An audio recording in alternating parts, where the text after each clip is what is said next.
ओह, आप यहाँ हैं। वांग मिंग ने युवक की ओर देखा और कहा, डेंग यांग, बैठ जाओ। ये हुआन और अन्य 4 लोगों ने युवक को सीट लेते हुए देखा। जब वह अंदर घुसा तो उसने तिरस्कार से चारों ओर देखा और चुपचाप बैठ गया। उसी समय ये हुआन ने यह भी देखा कि फैन जिन की अभिव्यक्ति थोड़ी अजीब थी। ऐसा लगता था कि वह डेंग यान को जानता था। ठीक है, हर कोई यहाँ है। वांग मिंग हॉल में मुख्य सीट पर बैठे और कहा, मैंने इंपीरियल कैपिटल टूर्नामेंट में भाग लेने के लिए आप सभी को सावधानीपूर्वक चुना है। हालांकि मैं ये पहले कहूंगा, मेरे पास केवल 3 स्थान हैं। 3 धब्बे। उपस्थित 6 लोग भी चौंक गए, लेकिन डेंग यांग शांत दिख रहे थे, जैसे कि इस मामले का उनसे कोई लेना देना नहीं था। सर वांग, क्या आप कह रहे हैं कि हम में से 3 का सफाया हो जाएगा? फैन जिन ने आश्चर्य से पूछा। ये सही है, वांग मिंग ने सिर हिलाया। इंपीरियल कैपिटल टूर्नामेंट बच्चों का खेल नहीं है। ये बेहद खतरनाक है, यहाँ तक कि मार्शल पद के 10वें चरण के चरम पर एक मार्शल कलाकार भी गिर सकता है। तो मैं अगले एक परीक्षण होगा। जो 3 लोग इस परीक्षा में पास होंगे उन्हें मैं इंपीरियल कैपिटल टूर्नामेंट में भाग लेने के लिए इंपीरियल कैपिटल ले जाऊंगा। हॉल में मौजूद 6 लोगों ने चुपचाप सिर हिलाया। इंपीरियल कैपिटल टूर्नामेंट में 16 काउंटियों के लोगों के लिए केवल 48 स्थान थे। वांग मिंग की सिफारिश के बिना वे इंपीरियल कैपिटल टूर्नामेंट में भाग नहीं ले पाएंगे। सर वांग, परीक्षा क्या है? फैन जिन ने फिर पूछा। 3 दिन आराम करो, मैं 3 दिन बाद आपको बताऊंगा। वांग मिंग ने उन्हें सस्पेंस में रखा। फिर उसने नौकरों को ये हुआन और अन्य लोगों को उनके संबंधित आवासों में लाने का आदेश दिया। हालांकि जैसे ही ये हुआन ने उसके आंगन में कदम रखा, वांग मिंग उसकी तलाश में आया। वांग मिंग के प्रवेश के बाद उसने सावधानीपूर्वक ये हुआन का आकार बढ़ाया। हालांकि वह थोड़ा निराश था क्योंकि ये हुआन अभी भी रैंक 9 के चरम पर था। ये हुआन, तुम कैसे हो? वांग मिंग ने विनम्रता से पूछा। मास्टर वांग, मैं ठीक हूँ। ये हुआन ने सिर हिलाया। ओयांग मिंग ने मुस्कुराते हुए कहा, ठीक है, मैंने अभी कहा कि मेरे पास केवल 3 स्थान हैं और आप केवल मार्शल पद के 9वें स्तर के शिखर पर हैं। स्थान पाना इतना आसान नहीं होगा। ये हुआन ने शांति से कहा, भगवान वांग, कभी कभी किसी का क्षेत्र ही सब कुछ नहीं होता है। हाँ, ये सही है, किसी की खेती का स्तर ही सब कुछ नहीं है। लेकिन मुझे आपको याद दिलाना होगा कि डेंग यांग दक्षिणी वन काउंटी राजा का बेटा है। वह पहले से ही मार्शल दाव के 10वें स्तर के मध्य में है। वांग मिंग ने मुस्कुराते हुए कहा, क्या नानलिन के कमांडरी राजकुमार का बेटा? ये हुआन थोड़ा स्तब्ध रह गया। कोई आश्चर्य नहीं कि फैन जिन ने डेंग यांग को अजीब तरह से देखा। तो वो वजह थी। हालांकि मार्शल पाथ की 10वीं रैंक का मध्य चरण एक समस्या थी। आखिरकार दक्षिण वन के दूसरे रैंक के ड्यूक सच्चे आत्मा क्षेत्र के विशेषज्ञ थे और एक उच्च स्थिति थी, इसलिए उनके बच्चे साधारण लोग नहीं थे। उस डेंग यांग के पास एक आत्मा हथियार भी हो सकता है और वह मार्शल पथ के 10वें क्षेत्र के मध्य चरण में है। ऐसा लगता है कि यह स्थान बैग में है। ये हुआन ने अपने दिल में सोचा। हालांकि उसे अपनी ताकत पर भरोसा था, लेकिन उसे यकीन नहीं था कि वह डेंग यांग से लड़े बिना उसे हरा सकता है या नहीं। मुझे लगता है कि उसे यह स्थान मिलेगा, लेकिन आपकी ताकत के साथ दूसरा स्थान पाने में बहुत अधिक समस्या नहीं होनी चाहिए। वांग मिंग ने मुस्कुराते हुए कहा। वह ये हुआन के बारे में बहुत आशावादी थे। भगवान वांग, आप मेरी चापलूसी करें। हालांकि ये हुआन व्यर्थ नहीं था, लेकिन ये सुनकर वह बहुत खुश हुआ। यही भरोसा था उसकी ताकत पर। इन 3 दिनों में अच्छा आराम करें। आप साउथ फॉरेस्ट सिटी भी जा सकते हैं। अगर आपको किसी चीज़ की ज़रूरत है तो आप मुझे ढूंढ सकते हैं। वांग मिंग ने कहा और जाने के लिए तैयार था। हालांकि उनके जाने के बाद ये हुआन भी सीधे बाहर चले गए। अब उसे 1500 भक्षण बिंदुओं का अच्छा उपयोग करना था और लाभों को अधिकतम करने का प्रयास करना था। उस समय उन्होंने 3 स्पिरिट वेपन लॉन्ग स्वॉर्ड्स के आदान प्रदान के लिए 1500 अंकों का उपयोग किया। हाँ, आत्मा हथियार। इन 3 स्पिरिट वेपन लॉन्ग स्वॉर्ड्स ने ये हुआन के सभी भक्षण बिंदुओं का उपयोग कर लिया। उनके पास केवल 10 से थोड़ा अधिक अंक बचे थे। उसे आगे जो करने की जरूरत थी वह इन 3 स्पिरिट वेपन लॉन्ग स्वॉर्ड्स को बेचना या उन्हें स्वर्गीय खजाने के बदले में देना था। यह उसकी योजना थी। फिर उसने 3 स्पिरिट वेपन लॉन्ग स्वॉर्ड्स को लपेट लिया, लेकिन जब वह बाहर गया तो अचानक किसी से टकरा गया। ये फैन परिवार का फैन जिन था। ओह भाई, ये क्या आप भी बाहर जा रहे हैं? फैन जिन ने आश्चर्य से पूछा। ये सुनकर ये हुआन बहुत भ्रमित हो गया। ऐसा इसलिए था क्योंकि उन्होंने फैन परिवार के फैन यू को पंगु बना दिया था। क्या फैन जिन बदला नहीं लेना चाहता था? भाई, ये फैन यू केवल मेरा छोटा भाई है। उसका हुनर मुझसे भी बदतर है। उसकी वजह से मेरे लिए आपके साथ दुश्मन बनाना सार्थक नहीं है। फैन जिन ने ये हुआन की अजीब अभिव्यक्ति देखी तो कहा, क्या ऐसा है? ये हुआन की अभिव्यक्ति गंभीर हो गई। उसने न केवल फैन यू को पंगु बना दिया, बल्कि उसने फैन परिवार के कुछ विशेषज्ञों को भी मार डाला। अगर फैन फैमिली को पता चला तो वे इस मामले को शांत नहीं होने देंगे। हाँ, मुझे अपने पिछले अनुभव के दौरान कुछ हथियार प्राप्त हुए। मैं उन्हें बेचना चाहता हूँ। ये हुआन ने सिर हिलाया। फैन जिन दंग रह गए। उसकी नज़र ये हुआन की पीठ पर लगे 3 कपड़े के थैलों पर पड़ी। उसे अचानक याद आया कि ये हुआन खाली हाथ आया था, लेकिन अब वह 3 हथियारों के साथ बाहर आया। भाई हाँ, क्या ऐसा हो सकता है कि आपके पास एक इंटरस्पेशियल रिंग हो? फैन जिन ने अनुमान लगाया। इस समय ये हुआन को अचानक याद आया कि वह कहाँ गलत हो गया था। असहाय होकर वह केवल हंस सकता था और कह सकता था, भाई फैन, आप वास्तव में मजाक करना जानते हैं। एक इंटरस्पेशियल रिंग 3 स्पिरिट हथियारों के लायक है। मेरे पास एक कैसे हो सकता है? इंटरस्पेशियल रिंग्स बहुत दुर्लभ थी। हालांकि साउथ फॉरेस्ट सिटी दक्षिण वन क्षेत्र का सबसे समृद्ध शहर था। इससे पहले एक इंटरस्पेशियल रिंग सामने आई थी। ये सच है, फैन जिन ने ईर्ष्या से कहा। आखिरकार उनके फैन परिवार के पास भी इंटरस्पेशियल रिंग नहीं थी। ये हुआन केवल मार्शल पद के 9वें स्तर के शिखर पर था। अगर उसके पास एक था तो एक होना अपराध होगा। हे, मुझे अभी भी कुछ करना है। मैं पहले छुट्टी लूंगा, ये हुआन ने कहा और सीधे बाहर चला गया। हालांकि वांग मनो छोड़ने के कुछ ही समय बाद उन्हें अचानक कुछ याद आया। उसे इन 3 आत्मिक हथियारों को दूसरों को बेचने की जरूरत नहीं थी। वह उन्हें इंपीरियल इंस्पेक्टर वांग मिंग को बेच सकता था। जब वह और वांग मिंग पहली बार मिले तो वे हर जगह दुश्मन थे। हालांकि जब दूसरे पक्ष ने अनुमान लगाया कि उसके पास इंटरस्पेशियल रिंग है तो उसने उस पर हमला नहीं किया। इसके बजाय उसने उसे एक आत्मा हथियार दिया। यह इंपीरियल इंस्पेक्टर वांग मिंग के चरित्र को देखने के लिए पर्याप्त था। इसलिए ये हुआन वापस गया और वांग मिंग को पाया। ये हुआन, तुम मुझे क्यों ढूंढ रहे हो? जब ओआंग मिंग ने ये हुआन को देखा तो उसने उत्सुकता से पूछा। ये जुबान ने अपनी पीठ पर लंबा काला बैग उतार दिया और सम्मानपूर्वक कहा, सर ओआंग, यह ऐसा है। जब ये जूनियर बाहर प्रशिक्षण ले रहा था तो उसे संयोग से एक खजाना मिला और कुछ चीज़ें प्राप्त हुईं। ये 3 आत्मा हथियार हैं, इसलिए मैं उन्हें बेचना चाहता हूँ। मुझे आश्चर्य है कि क्या सर ओआंग किसी स्थान की अनुशंसा कर सकते हैं। ओह! ओआंग मिंग अचानक खड़ा हुआ और तलवार ले ली। उसने उसे खोला और देखा। उसकी आंखें चमक उठीं। हुश! उसने एक तलवार निकाली और आकाश पर वार किया। ये स्लैश बेहद तेज गति से हवा में टूट गया। इसकी रफ्तार ये शुवान भी साफ नहीं देख पाए। ओआंग मिंग ने आश्चर्य से कहा, यह वास्तव में एक आध्यात्मिक उपकरण है।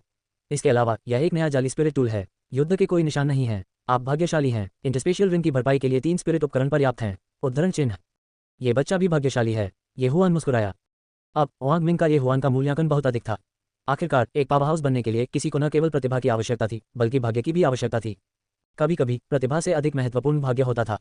बिना किसी संदेह के ये हुआन में एक ही समय में ये 2 कारक थे। जब तक हाथ से नहीं होते तब तक वह बिजलीघर जरूर बन जाता। फिर ओआंग मिंग ने अन्य 2 स्पिरिट तलवारें निकाली और उनका परीक्षण किया। मेरे अनुमान के अनुसार इन 3 स्पिरिट उपकरणों का मूल्य लगभग 9 मिलियन टन सोना है। यदि उनकी नीलामी की जाती तो उनकी कीमत 10 से 12 मिलियन टन सोने के बराबर होती। अपनी बात समाप्त करने के बाद उसने अचानक अपना सिर घुमाया और कहा, यदि संभव हो तो मुझे आशा है कि आप उन्हें मुझे बेच सकते हैं। सबसे ऊंची कीमत जो मैं दे सकता हूं वह 12 मिलियन टन सोना है। इसके बारे में क्या ख्याल है? ये सुनकर ये जुबान बहुत खुश हुआ और उसने जल्दी से कहा, धन्यवाद सर ओआंग। ओआंग मिंग के पास एक इंटरस्पेशियल रिंग भी थी। उन्होंने तुरंत हीरे के आकार के 12 निम्न श्रेणी के क्रिस्टल निकाले। साउथ फॉरेस्ट सिटी में मुख्यधारा की मुद्रा सोना थी। 12 मिलियन टन सोना 12 बिलियन टन चांदी के बराबर था। एक निम्न श्रेणी के क्रिस्टल की कीमत 100 मिलियन टन चांदी थी जो 10 लाख टन सोना था। 12 निम्न श्रेणी के क्रिस्टल बिल्कुल 12 मिलियन टन चांदी के थे। ये हुआ ने 12 निम्न श्रेणी के क्रिस्टल लिए और बहुत खुश हुआ। मैं अमीर हूँ। इनके साथ मैं सीधे मार्शल पद के 10वें स्तर तक पहुंच सकता हूँ। इस समय ओआंग मिंग ने अचानक पूछा, ये हुआ, देखने में तो 3 स्पिरिट उपकरण आपकी सीमा नहीं लगते। दरअसल मेरे पास अभी भी यहाँ कुछ और हैं, लेकिन मैं इस पर विचार कर रहा हूँ कि उन्हें बेचा जाए या नहीं। मास्टर ओआंग, मैं वापस जाकर इसके बारे में क्यों नहीं सोचता? अगर मैं उन्हें बेचना चाहता हूँ तो मैं मास्टर ओआंग को प्राथमिकता क्यों नहीं देता? ये हुआ ने अजीब अभिव्यक्ति के साथ कहा। ऐसा लगता है जैसे आपको कोई बड़ा खजाना मिल गया है। ठीक है, यदि आप अभी भी उन्हें बेचना चाहते हैं तो आप किसी भी समय मेरे पास आ सकते हैं। ओयांग मिंग ने सिर हिलाया। उसके बाद ये हुआन तुरंत चला गया। ओयांग मिंग उसे जाते हुए देखकर मुस्कुराया। इन 3 आध्यात्मिक तलवारों के साथ मेरी 7 तलवार युद्ध संरचना की शक्ति कम से कम दोगुनी हो गई है। हाँ, अद्भुत। अल्पविराम 12 निम्न श्रेणी के क्रिस्टल प्राप्त करने के बाद ये हुआन जल्दी से अपने आंगन में लौट आया और उन्हें खाना शुरू कर दिया। डिंग, मेजबान ने 1200 भक्षण अंक प्राप्त किए हैं। डिंग, मेजबान मार्शल पद के शुरुआती 10वें चरण में पहुंच गया है। लगातार 2 सिस्टम सूचनाओं के बाद ये हुआन पहले से ही कान से कान तक मुस्कुरा रहा था। उनकी लेवल अप योजना वास्तव में अच्छी थी। हालांकि ये लेवलिंग अप प्लान एक कीमत के साथ आया था। मूल रूप से उनके पास 1500 भक्षण अंक थे, लेकिन अब उनके पास केवल 1200 अंक बचे थे। ये केवल 2 आध्यात्मिक तलवारें खरीदने के लिए पर्याप्त था। ये बहुत ज्यादा है। भक्षण प्रणाली में भक्षण बिंदुओं के साथ आदान प्रदान करना बहुत अधिक महंगा है। इसके अलावा मास्टर ओआंग ने मुझे एक दोस्ताना कीमत दी, अन्यथा मैं कम से कम 30 से 40% खो देता। उद्धरण चिन्ह। ये हुआन की अभिव्यक्ति थोड़ी असहाय थी। वह सोचता रहा, हम 1200 अंक 2 आध्यात्मिक तलवारें खरीद सकते हैं। मुझे उन्हें 8 निम्न श्रेणी के क्रिस्टल से बदलने में सक्षम होना चाहिए। उन्हें निगलने के बाद मैं मार्शल पद के मध्य 10वें चरण तक पहुंचने में सक्षम हो सकता हूं। इस विचार पर ये हुआन की अभिव्यक्ति स्थिर हो गई। उसके मन में अचानक एक वाक्य आया। अमीर होना अद्भुत है। हालांकि वह इतना बेवकूफ नहीं था। वह भी कुछ समय पहले ही निकला था और अचानक मार्शल पद के 10वें चरण में पहुंच गया। ओयांग मिंग निश्चित रूप से संदिग्ध होगा। इसलिए उसने आध्यात्मिक तलवारों के बदले अपने भक्षण बिंदुओं को बदलने और उन्हें ओयांग मिंग को बेचने के लिए कल तक इंतजार करने का फैसला किया। अगली सुबह ये हुआन सीधे ओयांग मिंग को खोजने गया। ओह ये हुआन, क्या आपने इसके बारे में सोचा है? जब ओयांग मिंग ने ये हुआन को देखा तो वह मुस्कुराया। मास्टर ओआंग, मैंने इसके बारे में सोचा है। मैं बाकी 2 आध्यात्मिक तलवारें बेचने के लिए तैयार हूँ। ये हुआन ने कहा। 2 और? हाँ, ठीक है, मुझे देखने दो। ओयांग मिंग बहुत खुश हुए। उसके पास बस 2 आध्यात्मिक तलवारों की कमी थी। उस समय ये हुआन ने विभिन्न डिजाइनों की 2 आध्यात्मिक तलवारों के आदान प्रदान के लिए सीधे तौर पर 1000 से अधिक बिंदुओं का उपयोग किया। ओयांग मिंग ने जांच की और संतुष्टि के साथ कहा, बहुत अच्छा, यहाँ 8 निम्न श्रेणी के क्रिस्टल हैं। ये हुआन ने क्रिस्टल लिए और धन्यवाद दिया। धन्यवाद मास्टर ओआंग। हाँ, आप मुझे किस लिए धन्यवाद दे रहे हैं? यहाँ तक कि साउथ फॉरेस्ट सिटी में भी आध्यात्मिक तलवारें शायद ही कभी दिखाई देती हैं और ऐसा होता है कि मुझे भी इसकी आवश्यकता होती है। इससे पहले कि ओआंग मिंग बोलना समाप्त कर पाता, उसे अचानक महसूस हुआ कि कुछ गड़बड़ है। थोड़ी देर तक इसे ध्यान से समझने के बाद उसने सदमे में कहा, ये हुआन, आपकी खेती का स्तर। ये बच्चा कल बहुत खुश था और उसने अचानक मेरे मैरिडियन को खोल दिया। मार्शल पद के 10वें चरण तक पहुंच गया। ये हुआन ने जल्दी से समझाया। ये स्पष्टीकरण ओयांग मिंग के लिए गड़गड़ाहट जैसा था। उसने लोगों को मृत्यु के कगार पर पहुंचने के बारे में सुना था और उसने लोगों को जीवन और मृत्यु की लड़ाई में टूटने के बारे में भी सुना था, लेकिन उसने कभी लोगों के टूटने के बारे में नहीं सुना था क्योंकि वे बहुत खुश थे। ये हुआन वास्तव में एक सनकी था। बहुत अच्छा, अब जब आप मार्शल पद के 10वें स्तर पर पहुंच गए हैं तो अन्य 4 की तरह 3 स्थानों में से एक आपका होगा। ओयांग मिंग बहुत खुश थे क्योंकि उन्होंने ये हुआन को कुछ नहीं सिखाया। ये सब बात के अपने प्रयास थे। मास्टर ओआंग, मैं अपना सर्वश्रेष्ठ प्रयास करूंगा, ये हुआन ने सम्मानपूर्वक कहा और जाने के लिए मुड़ गया। ओयांग मिंग ने 2 आध्यात्मिक तलवारें निकाली और यिन और यांग रिंग से 5 आध्यात्मिक तलवारें निकाल लीं। आश्चर्य की बात यह थी कि 7 आध्यात्मिक तलवारें अचानक हवा में उड़ गईं। एक पल में आंगन एक भयंकर हवा से भर गया। 7 आध्यात्मिक तलवारें बेतरतीब ढंग से कटती हुई पागल हो गई थीं। अगर कोई जल्दबाजी में प्रवेश करता है तो शायद वे टुकड़े टुकड़े हो जाएंगे। हफ हफ 7 स्वॉर्ड्स बैटल फॉर्मेशन की खपत वास्तव में अधिक है। अपने दायरे के साथ मैं केवल 5 सेकंड के लिए रुक सकता हूं। हालांकि ये 7 स्वॉर्ड्स बैटल फॉर्मेशन वास्तव में शक्तिशाली है। भले ही ट्रू स्पिरिट क्षेत्र के मध्य चरण का एक मार्शल कलाकार प्रवेश करता है, वह सुरक्षित बाहर नहीं आ पाएगा। ये हुआन वास्तव में मेरा हितैषी है। यदि वह पशु देवता संप्रदाय के मामले की रिपोर्ट सम्राट को नहीं देता तो मेरे पास इतने सारे क्रिस्टल नहीं होते। और बीस्ट गॉड संप्रदाय का मामला भी उन्हीं का धन्यवाद है। ओह यांगमिंग बुदबुदाया। 8 निम्न श्रेणी के क्रिस्टल प्राप्त करने के बाद ये हुआन जल्दी से अपने आंगन में लौट आया। हालांकि इस बार उन्होंने 8 निम्न श्रेणी के क्रिस्टल को एक साथ नहीं निगला। इसके बजाय उसने उन्हें एक एक करके निगल लिया। डिंग, मेजबान ने निम्न श्रेणी का क्रिस्टल निगल लिया है, इनाम 100 भक्षण बिंदु है। डिंग, मेजबान ने निम्न श्रेणी का क्रिस्टल निगल लिया है, इनाम 100 भक्षण बिंदु है। सिस्टम उसके दिमाग में बजता रहा क्योंकि ये हुआन के हाथ के क्रिस्टल एक एक करके गायब हो गए। थोड़ी देर के बाद सभी 8 निम्न श्रेणी के क्रिस्टल उसके द्वारा खा लिए गए थे। धिक्कार है, 10वें चरण में पहुंचने के बाद मेरा अनुभव बहुत बढ़ गया है। ये हुआन ने अपने दिल में शाप दिया। 8 निम्न श्रेणी के क्रिस्टल को निगलने के बाद उसे लगा कि वह अभी तक सीमा तक नहीं पहुंचा है। उन्होंने अनुमान लगाया कि उन्हें अभी भी 3 या 4 और क्रिस्टल की आवश्यकता है। कितना गलत अनुमान है। ऐसा लगता है कि अगर मैं गोल्डन ईगल बो को खा भी जाऊं तो भी मैं 10वें चरण तक नहीं पहुंच सकता। मैंने मास्टर ओआंग से कहा कि ये अंतिम 2 आध्यात्मिक हथियार थे। ऐसा लगता है कि मुझे किसी और को ढूंढना है। उद्धरण चिन्ह। ये हुआन ने अपना सिर हिलाया और फिर से घर छोड़ दिया। उसके पास अभी भी 900 से अधिक अंक थे, जो एक आध्यात्मिक हथियार खरीदने के लिए पर्याप्त था। समय आने पर वह कुछ अन्य चीजें बेच देता था और 10वें चरण में पहुंच जाता था। थोड़ी देर बाद वह साउथ फॉरेस्ट सिटी के सबसे बड़े नीलामी घर में पहुंचे। ऐसा कहा गया था कि यह साउथ फॉरेस्ट के दूसरे दर्जे के राजकुमार की संपत्ति थी। हालांकि दरवाजे में प्रवेश करने से पहले उसने खुद को प्रचन्न किया। उन्होंने काले कपड़े पहने हुए थे और बांस की एक बड़ी टोपी पहनी हुई थी। केवल उसकी आंखें उजागर हुईं। अपनी पीठ पर वह एक लंबा काला बैग ले गया। यहाँ एक और अजीब आता है, नीलामी घर के परिचारकों में से एक ने मन में सोचा। उसने मुस्कुराते हुए उसका स्वागत किया। सर, मैं आपकी कैसे मदद कर सकता हूँ? मैं कुछ ऐसा बेचना चाहता हूँ जिसकी कीमत लाखों सोने के बराबर हो। यहाँ पर किसी अधिकार वाले को बुलाओ। एक गहरी आवाज़ सुनाई दी। वॉइस चेंजिंग बीट का उपयोग करने के बाद ये हुआन की आवाज़ का ये प्रभाव था। क्या 10 लाख से अधिक सोने की टेल्स? नीलामी घर का परिचारक चौंक गया और नीलामी घर के वरिष्ठों को सूचित करने के लिए जल्दी से दौड़ा। कुछ ही समय बाद परिचारक एक बूढ़े व्यक्ति को ले आया। फिर बूढ़ा आदमी ये हुआन को एक कमरे में ले आया। सर, मैं आपको कैसे संबोधित कर सकता हूँ? बूढ़े ने मुस्कुराकर पूछा। ये हुआन हैरान था। उसे लगा कि इस बूढ़े की आभा बहुत मजबूत है। वह कम से कम 10वें चरण में था। मैं यहाँ कुछ बेचने आया हूँ, दोस्त बनाने के लिए नहीं। ये हुआन ने सुनकर अपनी पीठ पर बैग उतार दिया। जब बूढ़े आदमी ने ये हुआन को इस तरह से व्यवहार करते देखा तो उसने और समय बर्बाद नहीं किया। उसने पैकेज खोला और चौंक गया। उसे अभी भी कुछ संदेह था। हालांकि अपने सामने कीमती तलवार देखने के बाद उसने तुरंत कहा, आप एक आध्यात्मिक हथियार बेचना चाहते हैं? ये सही है। क्या आप इस स्पिरिट टूल को स्वीकार करेंगे या नहीं? ये हुआन ने पूछा।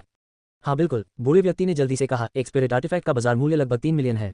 आप इसे कितने में बेचना चाहते हैं? क्या आप इसे सीधे हमें बेचना चाहते हैं या इसकी नीलामी करना चाहते हैं?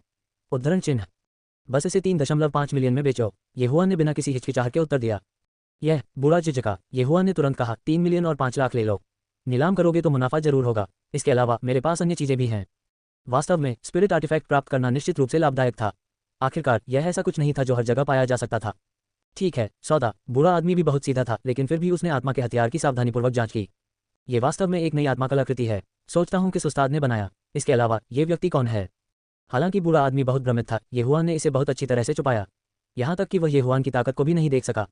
इसलिए उन्होंने सोचा कि ये हुआन एक सच्चे आत्मा क्षेत्र विशेषज्ञ थे।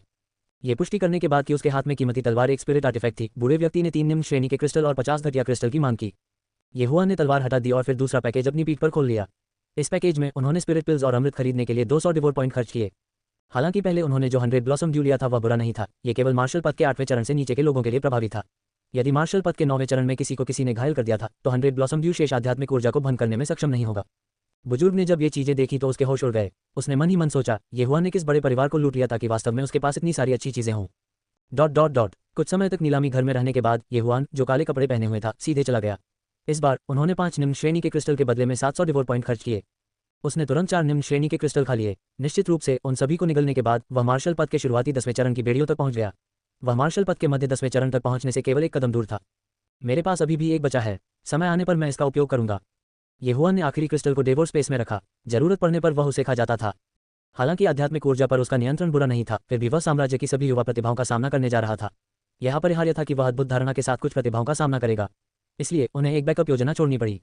अब ये हुआन के पास 600 डिवोर पॉइंट, एक निम्न श्रेणी का क्रिस्टल और एक गोल्डन ईगल बो बचा था, जिसकी कीमत 3 निम्न श्रेणी के क्रिस्टल थी।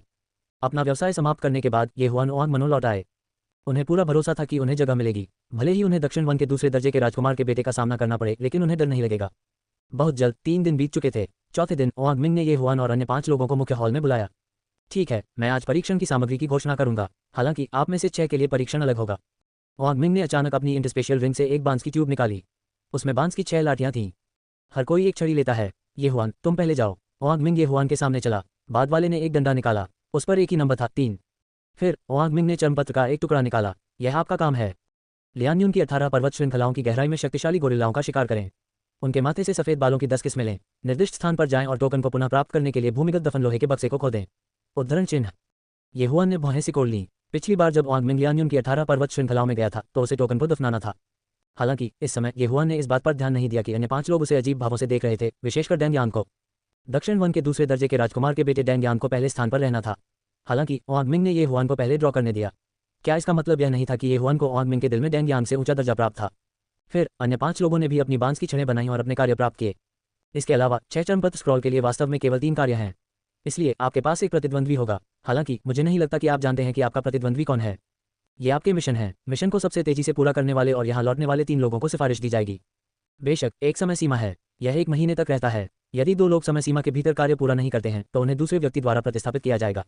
फैन जिन ने अपने मिशन स्क्रॉल को ध्यान से देखा और पूछा, सर ओआंग, क्या हम अभी निकल सकते हैं? हाँ, हम अभी प्रस्थान कर सकते हैं। मैं ओआंग मनो में आपका इंतजार करूंगा। ओआंग मिंग ने सिर हिलाया। ये सुनकर कोई तुरंत दरवाजे से बाहर निकल गया, क्योंकि इस बार यह इस बारे में नहीं था कि मिशन किसने पूरा किया, लेकिन पहले मिशन किसने पूरा किया। जहां तक ये हुआन का सवाल है, वह स्वाभाविक रूप से चला गया। पिछले कुछ दिनों में उन्होंने अपनी तैयारी पूरी कर ली थी और किसी भी समय निकल सकते थे। उनमें से 6 ने तुरंत ओआंग मनो छोड़ दिया और फिर ये हुआन सहित अलग अलग चले गए। उन सभी ने चर्मपत्र स्क्रॉल को बहुत अच्छी तरह से छुपाया। अन्य लोग नहीं जानते थे कि उनका मिशन क्या था, नहीं वे जानते थे कि उनके जैसा मिशन किसने लिया था। ये हुआन ने दूसरों पर नजर डाली और फिर तुरंत साउथ फॉरेस्ट सिटी छोड़ दिया।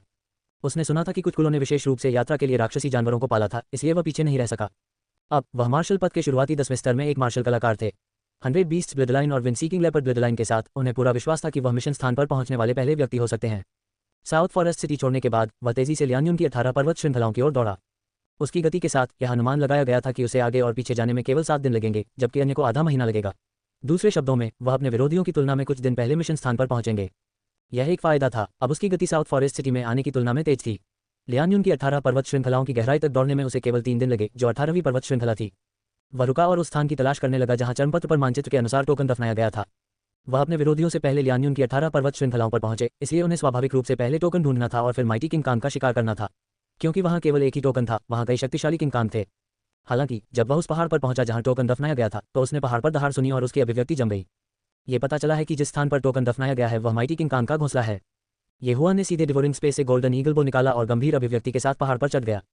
चर्मपत्र स्क्रॉल पर दिए गए निर्देशों के अनुसार उन्हें पता चला कि टोकन पहाड़ की चोटी पर एक टिड्डी के पेड़ के नीचे दबा हुआ था, इसलिए उसे पहाड़ की चोटी पर चढ़ना पड़ा।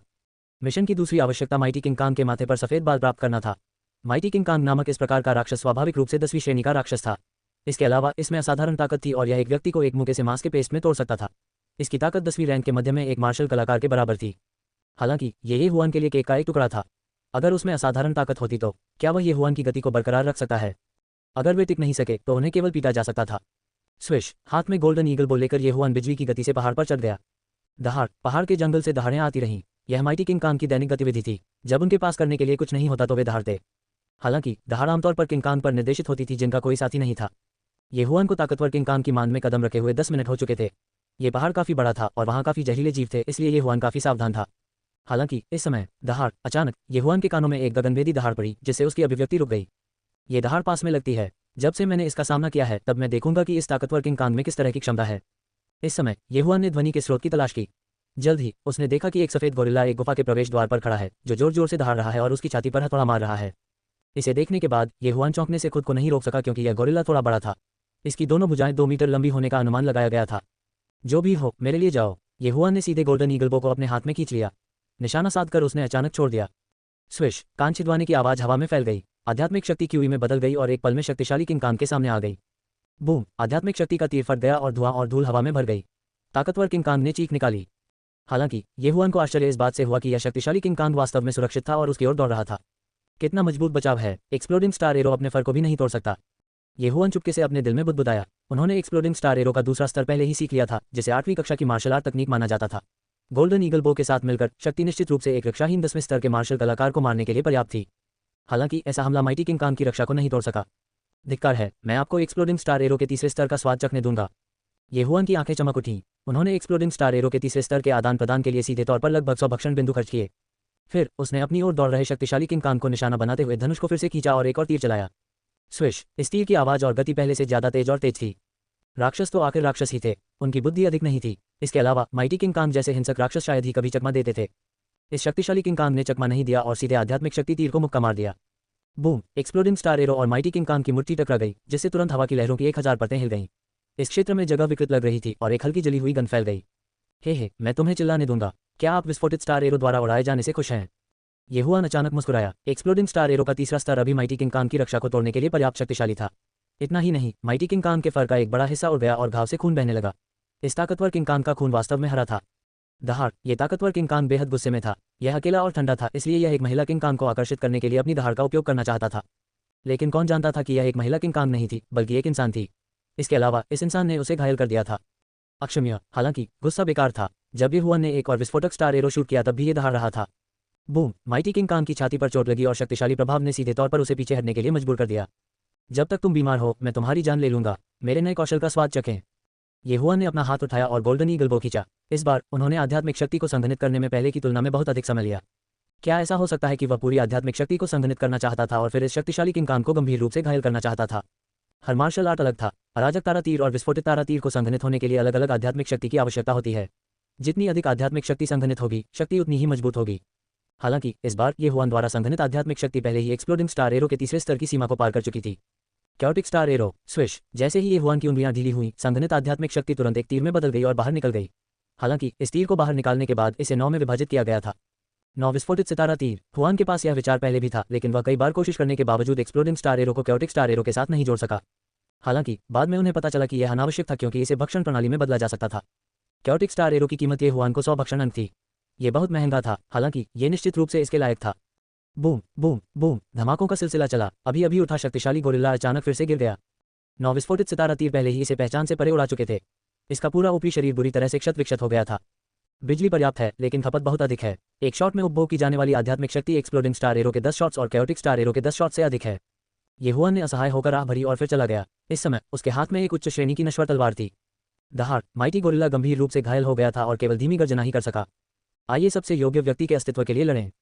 येहुआन बुदबुदाया जब उसने ग्रेट स्ट्रेंथ किंग कांग की छाती पर लगे घाव पर अपनी तलवार से वार किया, जिससे उसके दिल में छेद हो गया। मृत! शक्तिशाली गोरिल्ला जो मार्शल पद के मध्य चरण के बराबर था, येहुआन द्वारा आसानी से मार दिया गया था। अगर इस समय यहाँ दूसरे होते तो वे जरूर चौंक जाते। फिर येहुआन ने माइटी गोरिल्ला के माथे से एक विशेष बाल निकाला और लाश को निगल लिया। डिंग! मेजबान ने एक राक्षसी जानवर की लाश निगल ली है। आपने 3 भक्षण अंक प्राप्त किए हैं। Ding! The 100 beast essence blood slot में 1 अंक की वृद्धि हुई है। अरे, इस लाश की कीमत 3 मिलियन टन चांदी है। अगर मैं कुछ और मार डालूं तो क्या मैं स्तर नहीं बढ़ा पाऊंगा? येहुआन हैरान था। उसने पहले कुछ 10वीं रैंक के राक्षसी जानवरों को निगल लिया था, लेकिन उनकी ताकत अपेक्षाकृत कमजोर थी, अधिकतम 1 या 2 मिलियन टन चांदी। हालांकि इस माइटी गोरिल्ला की कीमत 3 मिलियन टन चांदी थी। हाँ, अद्भुत! मुझे स्तर बढ़ाने के लिए एक जगह मिल गई। येहुआन बहुत खुश था। अब जब वह मार्शल पद के प्रारंभिक चरण में था तो वह बेड़ियों तक पहुंच गया था। जब तक वह 20 या 30 से अधिक राक्षसी जानवरों को मारता है, तब तक वह मार्शल पद के मध्य चरण को तोड़ने में सक्षम हो सकता है। हालांकि इस समय उन्होंने सीधे अंतिम लॉ ग्रेप क्रिस्टल को निगल लिया। डिंग! मेजबान 10वीं रैंक के मध्य चरण में पहुंच गया है। माइटी गोरिल्ला को तेजी से मारने के लिए येहुआन ने बिना किसी हिचकिचाहट के स्तर बढ़ाने का फैसला किया। इस समय वह पहले से ही दक्षिणी वन कमांडरी प्रिंस के बेटे के समान स्तर पर था। वह 16 साल के थे, जबकि डैंग यांग 22 साल के थे। उनके बीच 6 साल का अंतर था, लेकिन वे एक ही स्तर पर थे। येहुआन के सामने डैंग यांग पादने वाला भी नहीं था। हालांकि येहुआन संतुष्ट नहीं हुए क्योंकि वह इंपीरियल कैपिटल टूर्नामेंट में भाग लेने जा रहे थे। गहन सूर्य साम्राज्य के 16 गश्ती दूतों द्वारा अनुशंसित लोग कमोबेश एक जैसे थे। येहुआन शाही राजधानी में रहने वाली युवा प्रतिभाओं से सावधान थे। ठीक है, अब जब हम शक्तिशाली वज्र की ताकत को जानते हैं तो अगला कदम सरल है। आइए पहले वह टोकन खोजें। येहुआन पहाड़ पर चढ़ना जारी रखा। मार्शल पद के मध्य 10वें चरण में पहुंचने के बाद उनकी आध्यात्मिक ऊर्जा एक स्तर बढ़ गई थी, इसलिए अराजक तीरों की शक्ति और गति पहले की तुलना में बहुत मजबूत थी।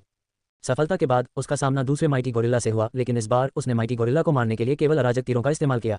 उन्हें आखिरी हिट का उपयोग करने की भी आवश्यकता नहीं थी।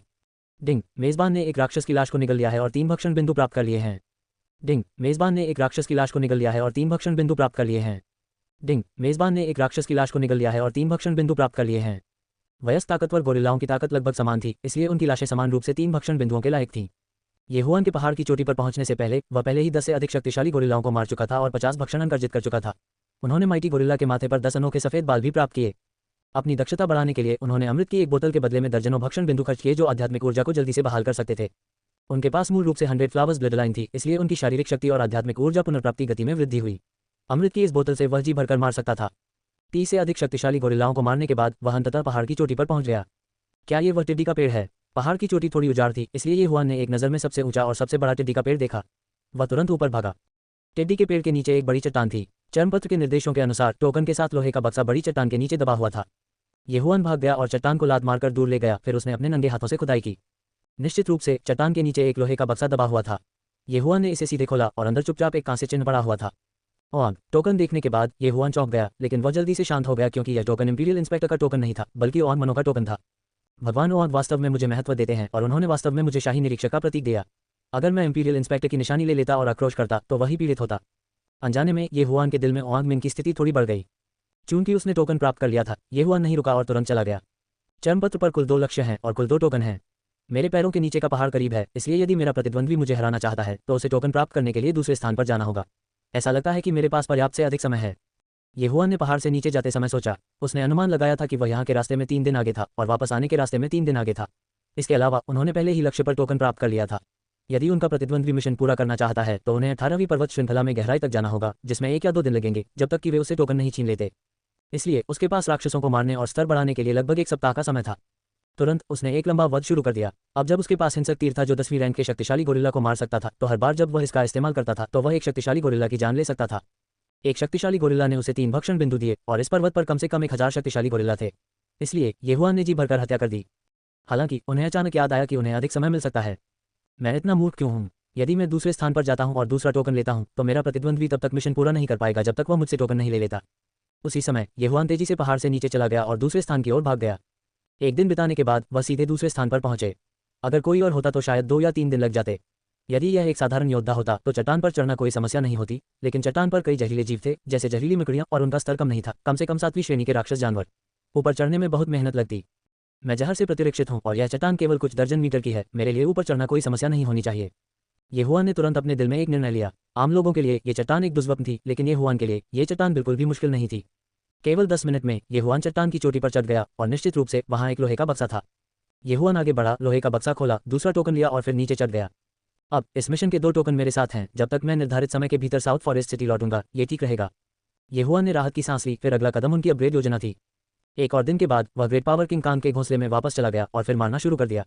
एक महान शक्ति किंग कांग ने 3 भक्षण अंक दिए, 10 महान शक्ति किंग कांग ने 30 अंक दिए और उनमें से 100 ने 300 अंक दिए। यदि उसने इस पर्वत का वध कर दिया तो उसे डर था कि उसे हजारों भक्षण बिंदु मिलेंगे। हालांकि ये हुआन की वापसी के तीसरे दिन 2 लोग अचानक पहाड़ में घुस गए। जिन इस पहाड़ पर कई महान शक्ति किंग कांग हैं, यहाँ तक कि मुझे भी सावधान रहना होगा। आपको बाद में मेरे करीब आना होगा। एक अधेड़ ने एक युवक से कहा, पिताजी चिंता न करें, मैं मार्शल पद के 10वें स्तर तक पहुंच गया हूँ। एक महान शक्ति किंग कांग का सामना करना कोई समस्या नहीं है। युवक ने कहा। यह युवक वास्तव में फैन परिवार का फैन जिन था, जो इस बार ये हुआन का प्रतिद्वंद्वी था। और यह अधेड़ उम्र का व्यक्ति फैन जिन के पिता साउथ फॉरेस्ट सिटी में फैन परिवार के फैन युआन थे। हम जितना तुम चबा सकते हो उससे अधिक मत काटो, मेरे करीब आओ। फैन युआन ने हाथ में तलवार लेकर खर्राटे लिए और सावधानी से पहाड़ पर चढ़ना शुरू कर दिया। यदि ये हुआन इस समय यहाँ होता तो उसे बहुत आश्चर्य होता, लेकिन उसे फैन जिन से नहीं बल्कि फैन युआन से आश्चर्य होता। सटीक होने के लिए ये फैन युआन के हाथ में हथियार था। ऐसा इसलिए था क्योंकि फैन युआन के हाथ का हथियार उसने ऊंची कीमत पर खरीदा था। कहा गया कि एक रहस्यमय व्यक्ति ने इसे नीलामी घर को बेच दिया। फैन जिन को इंपीरियल कैपिटल टूर्नामेंट में भाग लेने के लिए फैन युआन ने विशेष रूप से उनके लिए एक स्पिरिट वेपन खरीदा था। फैन जिन को मिशन पूरा करने में मदद करने के बाद वह ये स्पिरिट वेपन फैन जिन को देंगे। इस तरह फैन जिन की ताकत आसमान छू जाएगी। वे दोनों पहाड़ पर चढ़ने लगे। उनकी गति बेहद धीमी थी क्योंकि फैन युआन मार्शल दाव के 10वें चरण के मध्य में ही था। हालांकि उसके हाथ में एक स्पिरिट आर्टिफैक्ट तलवार थी, लेकिन अगर उसे एक ही समय में कई वज्रों का सामना करना पड़ा तो भी वह खतरे में होगा। हालांकि लगभग 1 घंटे तक चलने के बाद उन्हें एक भी शक्तिशाली वज्र नहीं मिला, जिससे उन्हें हैरान महसूस हुआ। पिताजी क्या आप निश्चित हैं कि आप पहले भी यहाँ थे? फैन जिन ने आश्चर्य से पूछा। उसी समय चरणपत्र निकालकर देखा। हाँ, टोकन इस पहाड़ की चोटी पर था। बकवास, पिछले साल मैं अपने परिवार की शिकार टीम के साथ कुछ शक्तिशाली वज्रों को मारने के लिए यहाँ आया था। उस समय मैं शक्तिशाली वज्रों को भी वापस ले आया कि आपके शरीर को पोषण देने के लिए। क्या आप भूल गए हैं? फैन युआन ने अपनी आंखें घुमाई। वास्तव में वह अपने दिल में बहुत निश्चित नहीं था। ऐसा इसलिए था क्योंकि जब वह यहाँ आया था तो उसने एक ही समय में 3 शक्तिशाली वज्रों का सामना किया था। पूरी शिकार टीम लगभग नष्ट हो चुकी थी। लेकिन हम 1 घंटे से अधिक समय से चल रहे हैं और हमने एक भी शक्तिशाली वज्र नहीं देखा है। हमने एक भी दहाड़ नहीं सुनी है। क्या चल रहा है? फैन जिन ने असमंजस में पूछा। शायद वे शक्तिशाली वज्र पहाड़ के पीछे भाग गए। फैन युआन भी इसका पता नहीं लगा सके।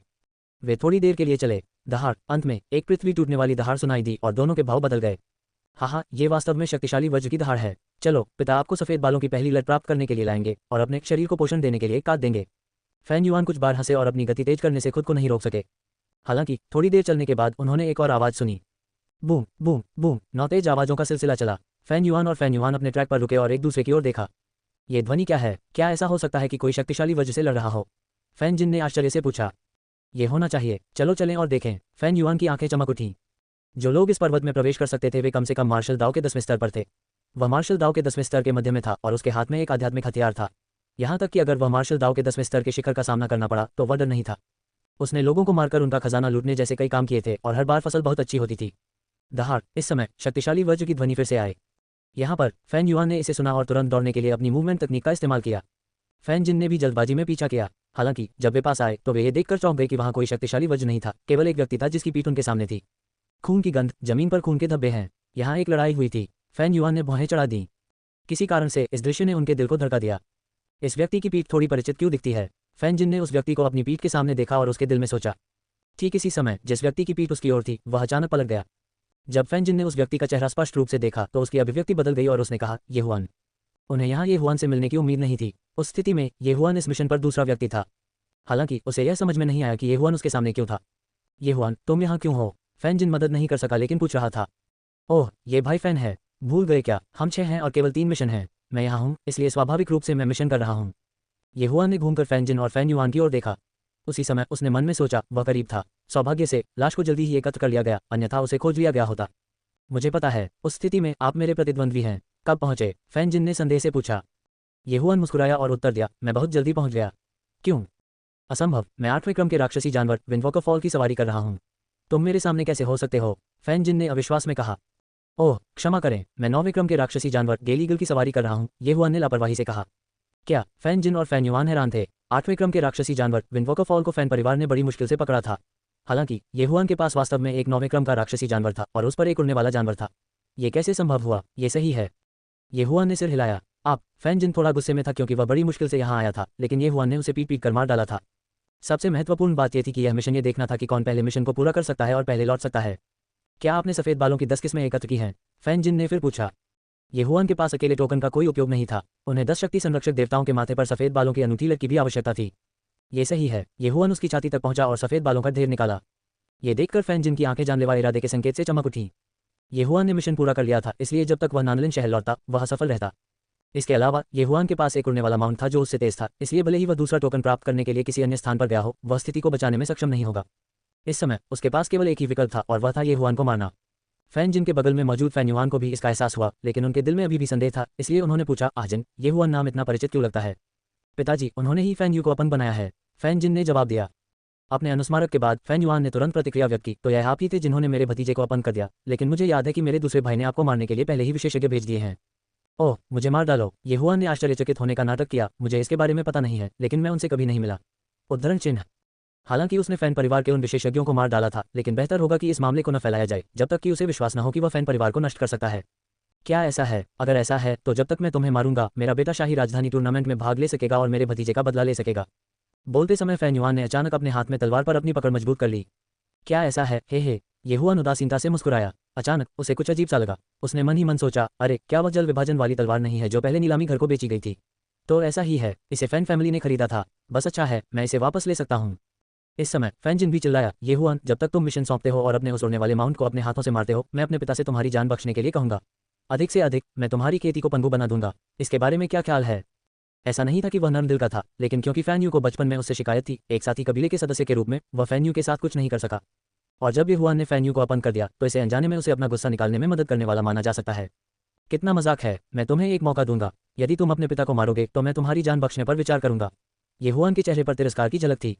वह और फैन युआन दर्जनों मीटर की दूरी पर थे, इसलिए वह फैन युआन की ताकत को महसूस नहीं कर सके, लेकिन वह समझ गए कि साउथ फॉरेस्ट सिटी में केवल 2 ट्रू स्पिरिट रियलम विशेषज्ञ थे।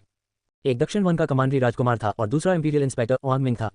इसलिए फैन जिन के पिता के लिए ट्रू स्पिरिट रियलम विशेषज्ञ होना असंभव था। जब तक ये सच्चा आत्मा क्षेत्र विशेषज्ञ नहीं था, उसे किससे डरना था?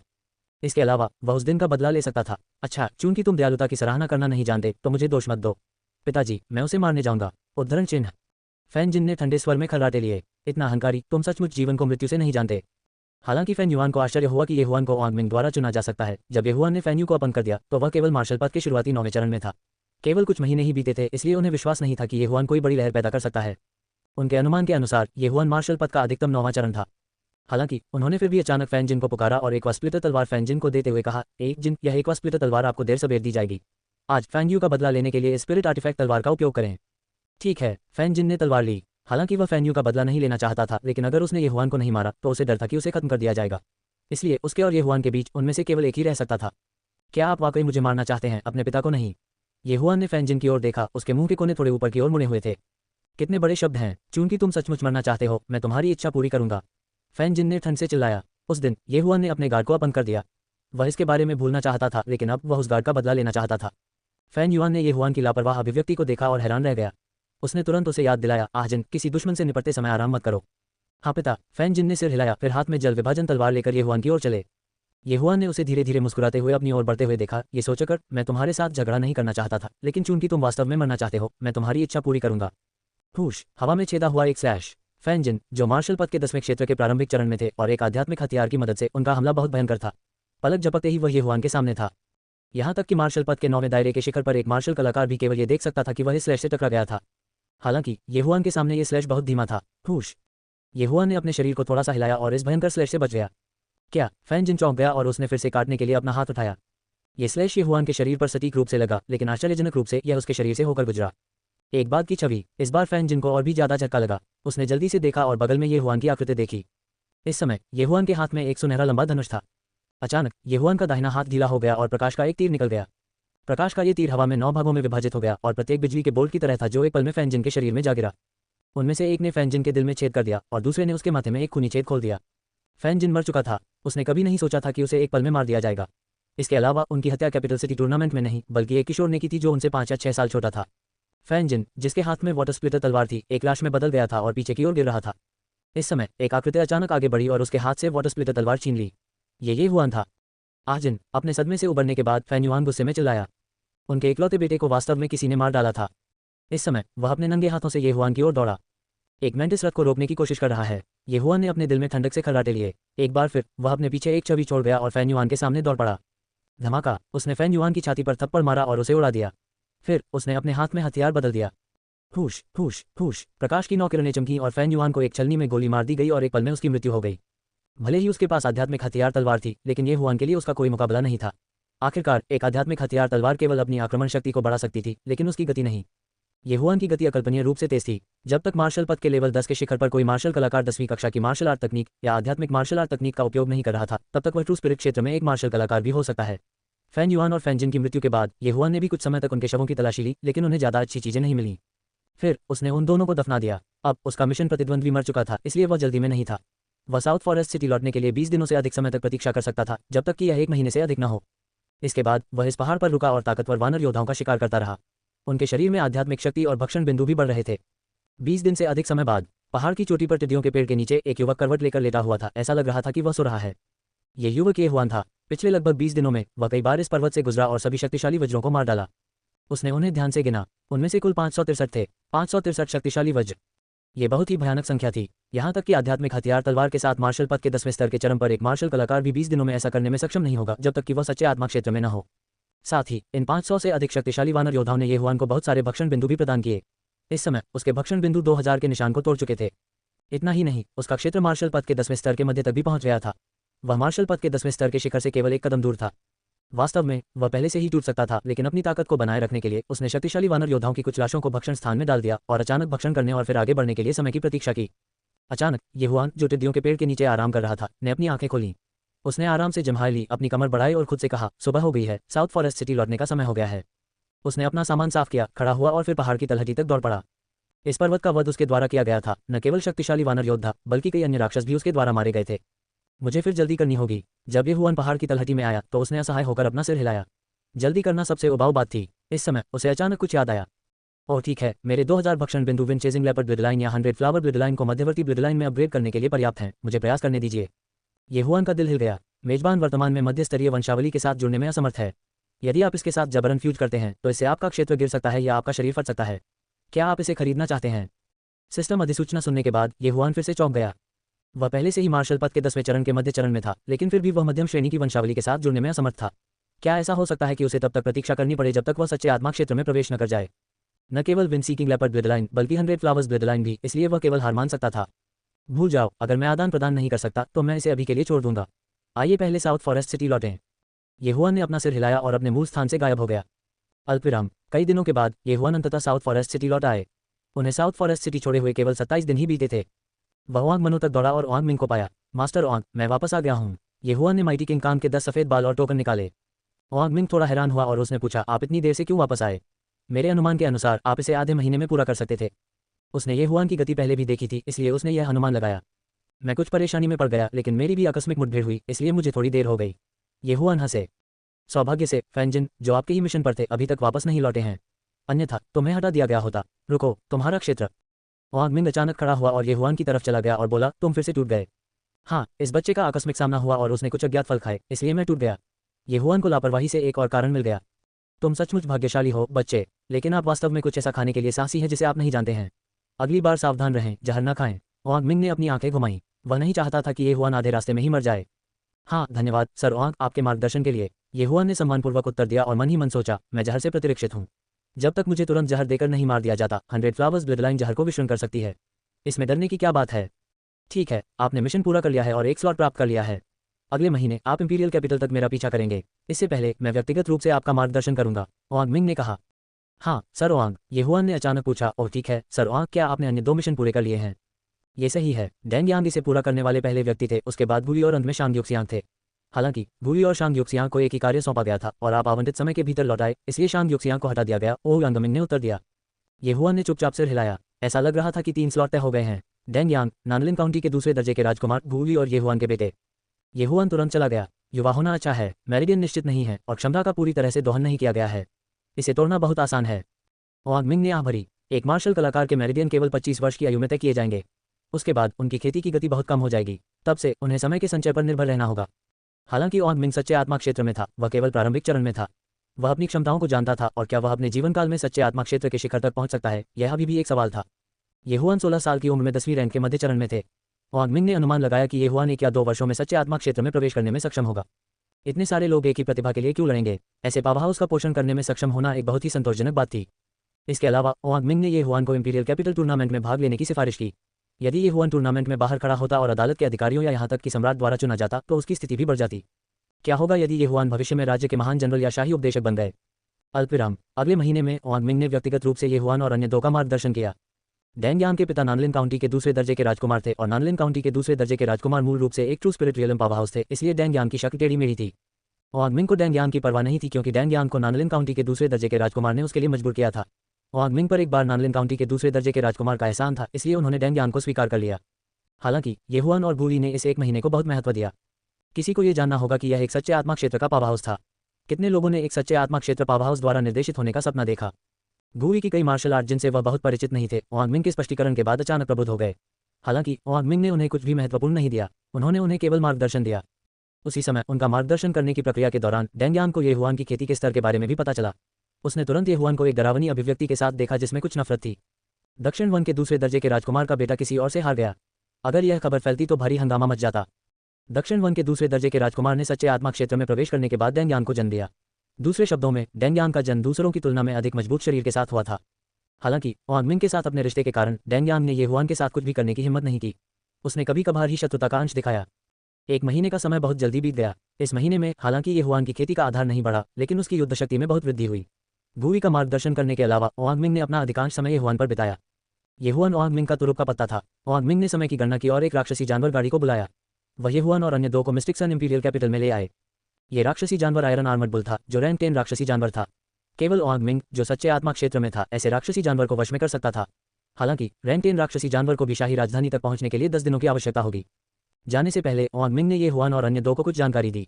ये वह जानकारी थी जो उसने एकत्र की थी। शाही राजधानी में अन्य गश्ती दूतों और कुछ शिष्यों की सिफारिशें थीं। क्या सच्चा आत्मा क्षेत्र? उद्धरण चिन्ह। ये हुआन ने उस पर नजर डाली और पूरी तरह से चौंक गया। इंपीरियल कैपिटल प्रतियोगिता के प्रतिभागियों में ट्रू स्पिरिट रियलम विशेषज्ञ थे और उनमें से काफी कुछ थे। ली शाओटिन, मिस्टिक सन एम्पायर के महान जनरल के बेटे, 23 साल के, प्रारंभिक सच्चे आत्मा क्षेत्र। लू यू, मिस्टिक सन एम्पायर के प्रधानमंत्री के पुत्र, 24 वर्ष, प्रारंभिक सच्चे आत्मा क्षेत्र। जियान जियान, मिस्टिक सन एम्पायर के महान जनरल का बेटा, 22 साल का, प्रारंभिक सच्चा आत्मा क्षेत्र। अल्पविराम। इसे पढ़ने के बाद ये हुआन पूरी तरह से दंग रह गए। ये सभी लोग 25 वर्ष से कम आयु के थे, लेकिन वे पहले ही सच्चे आत्मा क्षेत्र में प्रवेश कर चुके थे। लेकिन यह आश्चर्य की बात नहीं थी, क्योंकि वे अधिकारी कमजोर नहीं थे। उनमें से राष्ट्रीय रक्षक जनरल सच्चे आत्मा क्षेत्र के चरम पर एक विशेषज्ञ थे। उसके बच्चे की रक्त रेखा कमजोर कैसे हो सकती है? मैं पहले से ही मार्शल पद के 10वें चरण के शिखर तक पहुंच सकता हूं। मुझे आश्चर्य है कि मुझे सच्ची आत्मा के दायरे में आने के लिए कितनी चीजों की आवश्यकता है। ये हुआ ने मन में सोचा। उन्होंने गणना की थी कि 10वें क्षेत्र के मध्य से 10वें क्षेत्र के शिखर तक पहुंचने में उन्हें लगभग 15 निम्न श्रेणी के क्रिस्टल लगे, जो लगभग 1.5 बिलियन थे। और मार्शल पथ के 10वें चरण के शिखर से सच्चे आत्मा क्षेत्र में प्रवेश करने के लिए किसी को कम से कम 2 अरब, शायद 3 अरब या 5 अरब की भी आवश्यकता होगी। ये 10 आत्मा कलाकृतियों के बराबर था। आपने शायद जानकारी देखी होगी, इस वर्ष के इंपीरियल कैपिटल टूर्नामेंट में काफी विशेषज्ञ भाग ले रहे हैं। मुझे डर है कि आप लोग उन सच्चे आत्मा क्षेत्र प्रतिभाओं के साथ प्रतिस्पर्धा नहीं कर पाएंगे। जब तक आप शीर्ष 100 में प्रवेश करते हैं, आप उनका ध्यान आकर्षित करने में सक्षम हो सकते हैं। उद्धरण चिन्ह। गाड़ी में ओआंग मिंग ने ये हुआन और अन्य लोगों से कहा, लॉर्ड ओआंग, टूर्नामेंट की सामग्री क्या है? क्या ये सिर्फ एक लड़ाई है? गू यी ने पूछा। टूर्नामेंट की सामग्री सम्राट द्वारा तय की जाती है। ये हर बार अलग होता है, इसलिए मुझे बहुत यकीन नहीं है। हालांकि इस इंपीरियल कैपिटल टूर्नामेंट में कई मौके हैं। एक बार ऐसे लोग थे जो इंपीरियल कैपिटल टूर्नामेंट में मार्शल पाथ के शुरुआती 10वें चरण से ट्रू स्पिरिट दायरे तक पहुंचे थे। उद्धरण चिन्ह। जैसे ही ओआंग मिंग बोला, उसकी नज़र ये हुआन पर भी पड़ी। ये हुआन की योग्यता और भाग्य दोनों अच्छे थे, इसलिए उसके पास अभी भी मौका था। मार्शल पथ के शुरुआती 10वें चरण से लेकर सच्चे आत्मा क्षेत्र तक। ये सुनकर ये हुआन की आंखें चमक उठीं। ऐसा लग रहा था कि बहुत सारी अच्छी चीजें हैं। भगवान ओआंग, इस जानकारी में 1000 से अधिक लोग हैं। ये सभी मार्शल पथ के 10वें चरण में मार्शल कलाकार हैं। यदि हम उन्हें मार्शल पथ के 9वें चरण में शामिल करते हैं तो मुझे डर है कि 10,000 से अधिक लोग हैं। गू यी ने फिर पूछा। ये सही है, हर टूर्नामेंट में 10,000 से अधिक लोग होते हैं, इसलिए मैं आपको जो बताना चाहता हूँ वह यह है कि सबसे महत्वपूर्ण बात जीवित रहना है। ओआंग मिंग ने सिर हिलाया। वे तीनों चुपचाप मान गए। जब तक वे जीवित थे, कुछ भी संभव था। हालांकि ये हुआन को लगा कि जब तक वह सच्चे आत्मा क्षेत्र में उन प्रतिभाओं से नहीं मिलता, तब तक कोई समस्या नहीं होनी चाहिए। वह पहले से ही इंपीरियल कैपिटल टूर्नामेंट में अलग दिखने, सम्राट द्वारा पहचाने जाने और जबरदस्त वृद्धि के बारे में कल्पना कर रहा था। 10 दिन बाद गाड़ी अंततः शाही राजधानी में प्रवेश कर गई। शाही राजधानी में ये हुआन का ये पहला मौका था। गूवी वही था, लेकिन डेंग यांग नहीं था। उसने ये हुआन और गूवी की ओर देखा और तिरस्कार की दृष्टि से सूंघा। हालांकि गहन सूर्य साम्राज्य केवल एक निम्न स्तरीय साम्राज्य था, शाही राजधानी छोटी नहीं थी। शाही राजधानी में इसमें रहने वाले बड़े और छोटे प्रभावशाली लोग थे। यदि सामान्य लोगों को शामिल किया जाए तो कम से कम 10 लाख लोग थे। 10 लाख लोगों के रहने वाले शहर ने दिखाया कि शहर कितना बड़ा है। मूल रूप से शाही राजधानी ने राक्षसी जानवरों को प्रवेश करने की अनुमति नहीं दी थी, लेकिन ओआंग मिंग एक गश्ती दूत थे। उसकी स्थिति एक काउंटी राजा के बराबर थी, इसलिए वह शाही राजधानी में प्रवेश करने में सक्षम था। शाही राजधानी में उनका एक घर भी था। ये हुआन का अस्थायी निवास था। इंपीरियल कैपिटल टूर्नामेंट 7 दिनों में आयोजित किया जाएगा। जब समय आएगा मैं वापस आऊंगा और आप सभी को भाग लेने के लिए लाऊंगा। ये कहने के बाद ओआंग मिंग ने ओआंग मनो छोड़ दिया और सम्राट से मिलने के लिए इंपीरियल पैलेस चले गए। जहां तक ये हुआन और अन्य दो का सवाल है, वे भी अपने आंगन में रुके थे। शाही राजधानी दक्षिण वन शहर की तरह नहीं थी। शाही राजधानी साम्राज्य के अधिकारियों से भरी हुई थी, इसलिए वहां कई बिजली घर थे। True spirit realm power house की संख्या कम से कम 100 थी। इसके अलावा शाही राजधानी की समृद्धि एक सामान्य शहर की तुलना में अतुलनीय थी। इसलिए ये हुआन सोच रहा था कि क्या उसे अपनी ताकत बढ़ाने के लिए कुछ और ब्लडलाइन प्राप्त करने के लिए 2000 डिवोरिंग पॉइंट्स का उपयोग करना चाहिए। बेशक उसके पास जाने का एक और तरीका था, और वह था अपग्रेड करना। यहाँ तक कि शाही राजधानी में भी स्पिरिट टूल्स दुर्लभ हैं। मेरे 2000 भक्षण बिंदु 4 स्पिरिट तलवारें खरीद सकते हैं। कुछ समय बाद मुझे नहीं लगता कि मैं सच्चे आत्मा क्षेत्र में प्रवेश कर सकता हूँ। ये हुआन ने अपने दिल में सोचा, लेकिन अंत में उन्होंने अपग्रेड योजना छोड़ दी। इस समय उसके डिवोरिंग स्पेस में पहले से ही कुछ ऐसा था जो उसे मार्शल पाथ रैंक 10 के शिखर तक पहुंचने में मदद कर सकता था। यदि ये 2000 भक्षण बिंदु उसे सच्चे आत्मा क्षेत्र में प्रवेश करने में मदद नहीं कर सके तो यह एक बड़ा नुकसान होगा। इसलिए सुरक्षित रहना और ब्लडलाइन चुनना बेहतर था। हालांकि 100 बीस्ट ब्लडलाइन शक्तिशाली है, फिर भी यह निम्न श्रेणी की ब्लडलाइन है। My 100 beast blood essence slot केवल 700 रन से थोड़ा अधिक है। अगर मैं 1000 रन भी इकट्ठा कर लूँ, क्योंकि मेरा दायरा काफी नहीं है, तो मैं उन्हें मर्ज नहीं कर पाऊंगा। इसके अलावा अब मेरे पास एक spirit tool water splitting sword है। अगर मैं अपनी मुट्ठियों का इस्तेमाल करूं तो ताकत तलवार से ज्यादा मजबूत होगी, मगर सामान्य हालात में तलवार मुट्ठियों से बेहतर है। ये सोचकर ये हुआन ने एक निर्णय लिया। स्वॉर्ड्समैन ब्लडलाइन के लिए आदान प्रदान।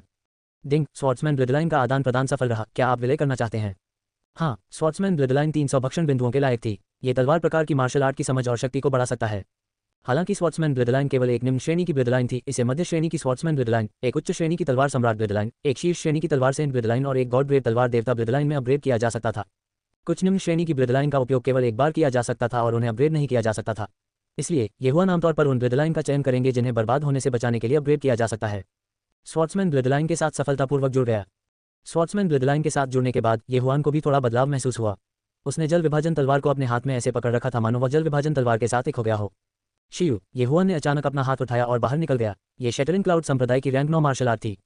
शक्ति वास्तव में अधिक मजबूत है, कम से कम 20%। ये हुआन ने संतुष्टि के साथ सिर हिलाया। ऐसा लग रहा था कि 300 भक्षण बिंदु अच्छी तरह से खर्च किए गए थे। यदि वह भविष्य में स्वॉर्ड्समैन ब्लडलाइन को अपग्रेड कर सके तो उसकी तलवार प्रकार की मार्शल आर्ट तदनुसार मजबूत हो जाएगी।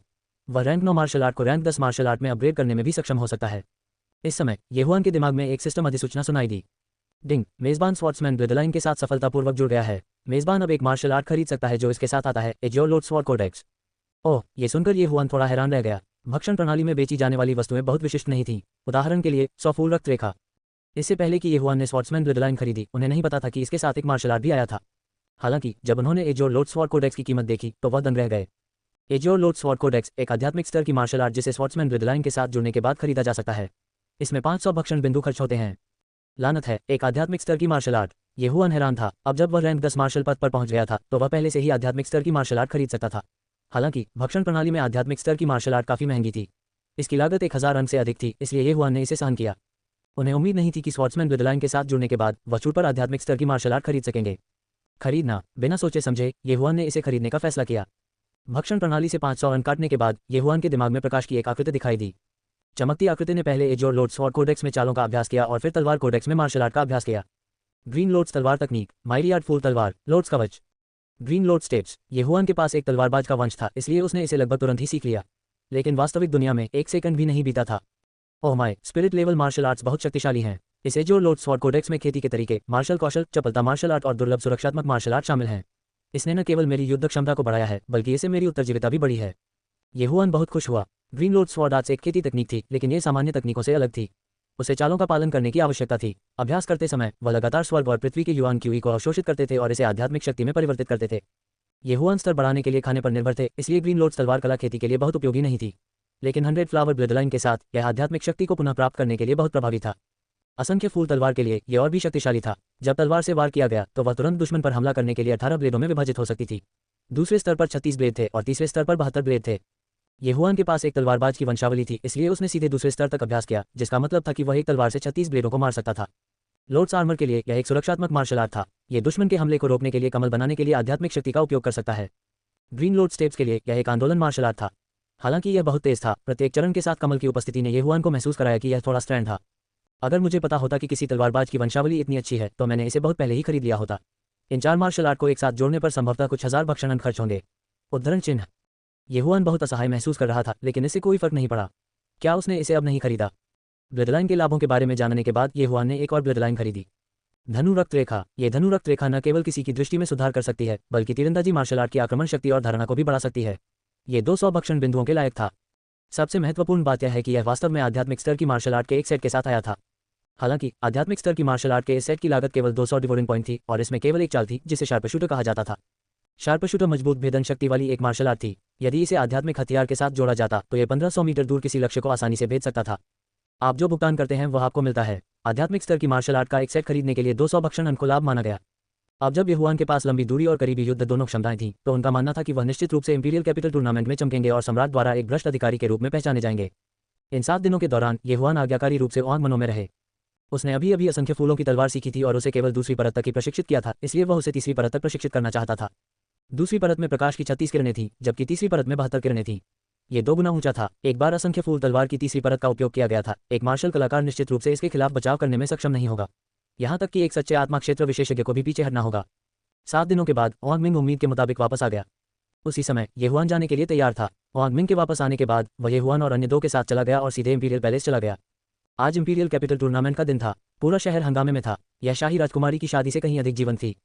इंपीरियल कैपिटल टूर्नामेंट प्रोफाउंड सन एम्पायर का सबसे भव्य आयोजन था। वर्तमान अधिकारियों और जनरलों में से कई ऐसे थे जो इंपीरियल कैपिटल टूर्नामेंट में सबसे आगे रहे। इतना ही नहीं, बल्कि कई शाही निरीक्षकों और ड्यूक को भी सम्राट द्वारा चुना गया था। ओआंग मिंग वही था। लगभग हर कोई ड्यूक और ड्यूक की उपाधि से सम्मानित होने के विचार के साथ आया था। ओआंग मिंग यहुआन और अन्य 2 को शाही राजधानी में ले आए। अपनी पहचान सत्यापित करने के बाद उनमें से प्रत्येक को एक पहचान टोकन प्राप्त हुआ। हालांकि जैसे ही यहुआन को पहचान चिन्ह मिला, कुछ आकृतियां अचानक उनकी ओर चल दीं। यो ओआंग मिंग, मुझे उम्मीद नहीं थी कि आप इस बार टूर्नामेंट में भाग लेने के लिए लोगों को लाएंगे। क्या तुम्हें डर नहीं है कि वे सब मर जाएंगे? एक गहरी आवाज सुनाई दी। ओआंग मिंग के मुड़ने से पहले उसने अपनी भौहें सिकोड़ लीं। कैसे वो आवाज को पहचान नहीं पाया? यहुआन ने नवागंतुक को आकार दिया। यह ओआंग मिंग की तरह इंपीरियल इंस्पेक्टर की वर्दी पहने हुए एक हट्टा-कट्टा आदमी था। इस हटे-कट्टे आदमी की पीठ मजबूत और भालू की कमर थी। उसकी भुजाएं संभवतः यहुआन की गर्दन से अधिक मोटी थीं। उसके पीछे 3 युवक थे। हालांकि इन 3 लोगों ने यहुआन और अन्य 2 को नजरअंदाज कर दिया और केवल ओआंग मिंग पर ध्यान केंद्रित किया। तियानजेन। ओआंग मिंग ने अपनी आंखें सिकोड़ लीं। पिछली बार और उससे पहले का समय आप जिन 3 लोगों को लाए थे वे सभी अंदर मारे गए थे। उनमें से कोई भी बाहर नहीं आया। मुझे उम्मीद नहीं थी कि आप इस बार लोगों को यहाँ लाने की हिम्मत करेंगे। आप उन्हें नुकसान पहुंचा रहे हैं। तियानजेन के पास आने के बाद उसने कृपया उसे याद दिलाया। उसी समय उसने जल्दी से यहुआन और अन्य 2 को आकार दिया। साम्राज्य के 16 निरीक्षक सभी सच्चे आत्मा क्षेत्र के पावरहाउस थे, इसलिए तियानजेन भी एक थे। अपनी खेती से उन्होंने सीधे यहुआन और अन्य 2 की ताकत को देखा। 2 मार्शल आर्ट के 10वें स्तर के मध्य चरण में थे और एक मार्शल आर्ट के 10वें स्तर के प्रारंभिक चरण में था। मैं जो करता हूं उसके बारे में मुझे आपसे बात करने की जरूरत नहीं है। ओआंग मिंग ने दूसरे पक्ष को कोई चेहरा नहीं दिया और ठंडे स्वर में सूंघा। हे, हमारा इंपीरियल कैपिटल प्रतियोगिता से कोई लेना देना नहीं है। हालांकि यह मत भूलिए कि इस साल की प्रतियोगिता के बाद ये हमारे बीच की लड़ाई होगी। यदि आप हार जाते हैं तो आपको अपने मेरिडियन को अपंग करना होगा। तियानजेन ने वो यांगमिंग को दिलचस्पी से देखा और उसका चेहरा उपहास से भरा था। यदि आप हार गए तो आप अपने ही मेरिडियन को पंगु बना देंगे, वो यांगमिंग ने हल्के से कहा। हारना? तियानजेन अचानक हंसे। पिछले साल मैं सच्चे आत्मा क्षेत्र के मध्य चरण में पहुंच गया था और आप केवल प्रारंभिक चरण में हैं। तुम मुझे हराना चाहते हो? लड़ने के बाद हमें पता चल जाएगा कि कौन मजबूत है और कौन कमजोर है। वो यांगमिंग बहस करने में बहुत आलसी थे। पहले होता तो हार ही जाता, लेकिन अब उसने ये हुआन से कुछ आध्यात्मिक तलवारें खरीदी और उसकी ताकत आसमान छू गई। भले ही वह ट्रू स्पिरिट क्षेत्र के प्रारंभिक चरण में था, उसके पास तियानजेन के खिलाफ जीतने का मौका हो सकता है जो ट्रू स्पिरिट क्षेत्र के मध्य चरण में था। एक मरी हुई बतख अभी भी जिद्दी है। इस बारे में क्या ख्याल है? मैं तुम्हें एक मौका दूंगा। जब तक आप अपने इंस्पेक्टर के कपड़े मौके पर ही उतार देते हैं और शाही शहर के चारों ओर बिना शर्त के दौड़ते हैं, मैं इस शर्त के बारे में भूल जाऊंगा। इसके बारे में क्या ख्याल है? तियानजेन ने अचानक कहा। क्या? इन शब्दों के बाहर आते ही उपस्थित सभी लोग दंग रह गए। ये बहुत निर्मम था। किसी भी स्थिति में वांगमिंग एक गश्ती दूत था। उसके लिए इंपीरियल सिटी के चारों ओर टॉपलेस होकर दौड़ना कैसे संभव था? ये हुआन बता सकते थे कि तियानजेन और वांगमिंग के बीच गहरी नाराजगी थी, लेकिन एक गश्ती दूत के रूप में तियानजेन का दिल बहुत क्रूर था। प्रतियोगिता के बाद वे दोनों मार्शल आर्ट में प्रतिस्पर्धा करेंगे। जो कोई भी हार गया उसे अपने ही मेरिडियन को पंगु बनाना होगा। तियानजेन, तुम्हें ये छोटी छोटी तरकीबें खेलने की जरूरत नहीं है। मुझे नीचा दिखाना है तो पहले मारो, ओ यांगमिंग ने कहा और सीधे ये हुआन और अन्य दो के साथ चले गए। तियानजेन ने अपनी विदा हो रही आकृति को देखा और अपना सिर बगल की ओर कर लिया। उन्होंने अपने पीछे के 3 युवाओं से कहा, इन 3 लोगों के दायरे के साथ मुझे डर है कि आपको कोई कदम उठाने की कोई आवश्यकता नहीं है। वे लंबे समय तक जीवित नहीं रह पाएंगे। यदि आप उन 3 लोगों को देखें तो उन्हें मार डालें। हाँ dot dot dot dot dot dot dot dot dot dot dot dot dot dot dot. अल्पविराम। ओ यांगमिंग के जाने के बाद वह ये हुआन और अन्य 2 के साथ चुपचाप खड़ा रहा। उसने तियानजेन की पीठ की ओर देखा और कहा, तियानजेन तियान परिवार के स्वामी का छोटा भाई है। वह सच्चे आत्मा क्षेत्र के मध्य चरण में है। उनके पीछे के 3 लोग तियान परिवार की युवा पीढ़ी में सर्वश्रेष्ठ हैं, तियानमिंग, तियानयंग और तियानजियोंग। ये 3 लोग पहले से ही LV10 मार्शल पद के शिखर पर हैं। वे बहुत मजबूत हैं। हाथ से नहीं होंगे तो अच्छे नाम मिलेंगे। इसके अलावा तियानयंग और तियानजियोंग जुड़वा हैं। वे अच्छा सहयोग करते हैं, लेकिन तियानमिंग सबसे मजबूत है। उन्होंने एक बार तियानयंग और तियानजियोंग से मुकाबला बराबरी पर छूटा था। उद्धरण चिन्ह। तो यदि आप बाद में उन तीनों से मिलते हैं तो बस दौड़ें। इसके अलावा शाही शहर में प्रतिस्पर्धा बहुत भयंकर है, इसलिए आपको अकेला माना जाता है। याद रखें, अपने अलावा दूसरों पर भरोसा न करें। ओ यांगमिंग की बातें सुनकर ये हुआन ने गंभीरता से सिर हिलाया। ओ यांगमिंग के अंतिम वाक्य का मतलब था कि यदि वे तीनों एक दूसरे से मिलते हैं तो उन्हें एक दूसरे पर भरोसा नहीं करना चाहिए, क्योंकि यह एक व्यक्तिगत इकाई थी, टीम इकाई नहीं। हालांकि ये हुआन को तियान परिवार के 3 लोगों की परवाह नहीं थी। अपनी वर्तमान ताकत के साथ जब तक वह सच्चे आत्मा क्षेत्र में उन राक्षसों से नहीं मिलता, यह कोई समस्या नहीं होगी। पिछले 7 दिनों में शाही शहर ने प्रतिभागियों की संख्या को 10,000 से कम करने के लिए नॉकआउट प्रतियोगिता का आयोजन किया था। इस समय हजारों लोग शाही शहर के सामने एकत्र हुए थे। उनमें से अधिकांश शाही शहर के मार्शल कलाकार थे और अधिक से अधिक लोग थे। इस समय शाही शहर में अचानक एक बैंगनी आकृति दिखाई दी। बैंगनी साटन पहने एक व्यक्ति था। ऐसा लग रहा था जैसे वह कोई उच्च पदस्थ अधिकारी हो। सभी प्रतिभागियों, कृपया अपना पहचान चिन्ह लाएं और शाही शहर में प्रवेश करें। बैंगनी वस्त्रधारी व्यक्ति चिल्लाया, जाओ, अब से तुम्हें अपने ऊपर निर्भर रहना होगा। एक आखिरी बार याद दिलाऊंगा, प्रतियोगिता महत्वपूर्ण है, लेकिन आपका जीवन अधिक महत्वपूर्ण है, विशेषकर आप, ये हुआन। अपनी उम्र के साथ आप दूसरी प्रतियोगिता में भाग ले सकते हैं। जान ना जाए, ओ यांगमिंग ने ईमानदारी से कहा। हाँ सर, ओ यांगमिंग। ये हुआन ने सम्मानपूर्वक सिर हिलाया। डैंग यांग और बुई ने भी ओ यांगमिंग को मुट्ठी भर सलामी दी, फिर अकेले चले गए। हालांकि ओ यांगमिंग ने उनकी सिफारिश की थी, अब से वे प्रतिस्पर्धी थे। इसके अलावा वे एक दूसरे से परिचित नहीं थे, इसलिए उन्हें एक साथ रहने की कोई आवश्यकता नहीं थी। ये हुआन ने शाही शहर में समूह का अनुसरण किया। हालांकि जब वह शाही शहर के रास्ते से गुजरा तो अचानक एक मोटी आकृति उसके पास आए। अरे भाई, आप भी प्रतियोगिता में भाग लेने के लिए यहाँ हैं। ये हुआन के कानों में एक अपरिचित आवाज आई, जिससे वह आश्चर्यचकित होकर अपना सिर घुमा रहा था। उसने एक मोटे आदमी को देखा जो उसके करीब कम से कम 150 किलोग्राम था। अभी अभी वांगमिंग ने उसे किसी और पर भरोसा न करने की याद दिलाई थी। परिणामस्वरूप ये हुआन ने इस 300 पाउंड वसायुक्त को सावधानी से देखा। आप इतनी कम उम्र में शाही शहर की प्रतियोगिता में भाग ले रहे हैं, इसलिए आपको बहुत मजबूत होना चाहिए। आइए एक दूसरे को जानें। मोटे ने अपना रौद्ररूपी चेहरा हिलाकर कहा। क्या आपने ये कहावत सुनी है कि कोई भी बिना किसी कारण के मंदिर नहीं जाता है? ये हुआन ने पूछा। आप ऐसा नहीं कह सकते। अभी हम नहीं जानते कि प्रतिस्पर्धा किस बारे में है और मैं आपसे कुछ नहीं चाहता। मैं सिर्फ दोस्त बनना चाहता हूँ। मुझे कुछ चेहरा दो, ठीक है? मोटे आदमी ने कहा, फिर बहुत मनहूस लग रहे ये हुआन पर अपनी भौहें हिला दी। मोटे आदमी की याद दिलाने के बाद ये हुआन ने भी प्रतिक्रिया व्यक्त की। वास्तव में उसे ये भी नहीं पता था कि प्रतिस्पर्धा किस बारे में थी, और उसकी जल विभाजन तलवार को भक्षण स्थान में संग्रहित किया गया था, इसलिए वह केवल अपनी पीठ पर एक उच्च ग्रेड नश्वर हथियार रखता था। आखिरकार प्रतियोगिता में भाग लेते समय वह हाई ग्रेड मॉडल वेपन का खर्च भी कैसे नहीं उठा सकता था। हालांकि ये हुआन ने अभी भी इस हानिरहित मोटे आदमी को सावधानीपूर्वक आकार दिया है। उस पर उसका अच्छा प्रभाव था, इसलिए उसने कहा, मैं ये हुआन हूँ। तुम किसे मूर्ख बनाने की कोशिश कर रहे हो? ये हुआन ने चुपके से अपनी आंखें घुमा लीं। 1 साल में वह इतना कैसे खा सकता था? ये कैसा मजाक था? मुझे इस तरह मत देखो। मुझे इसकी परवाह नहीं है कि आप इस पर विश्वास करते हैं या नहीं, लेकिन मुझे इसकी परवाह है।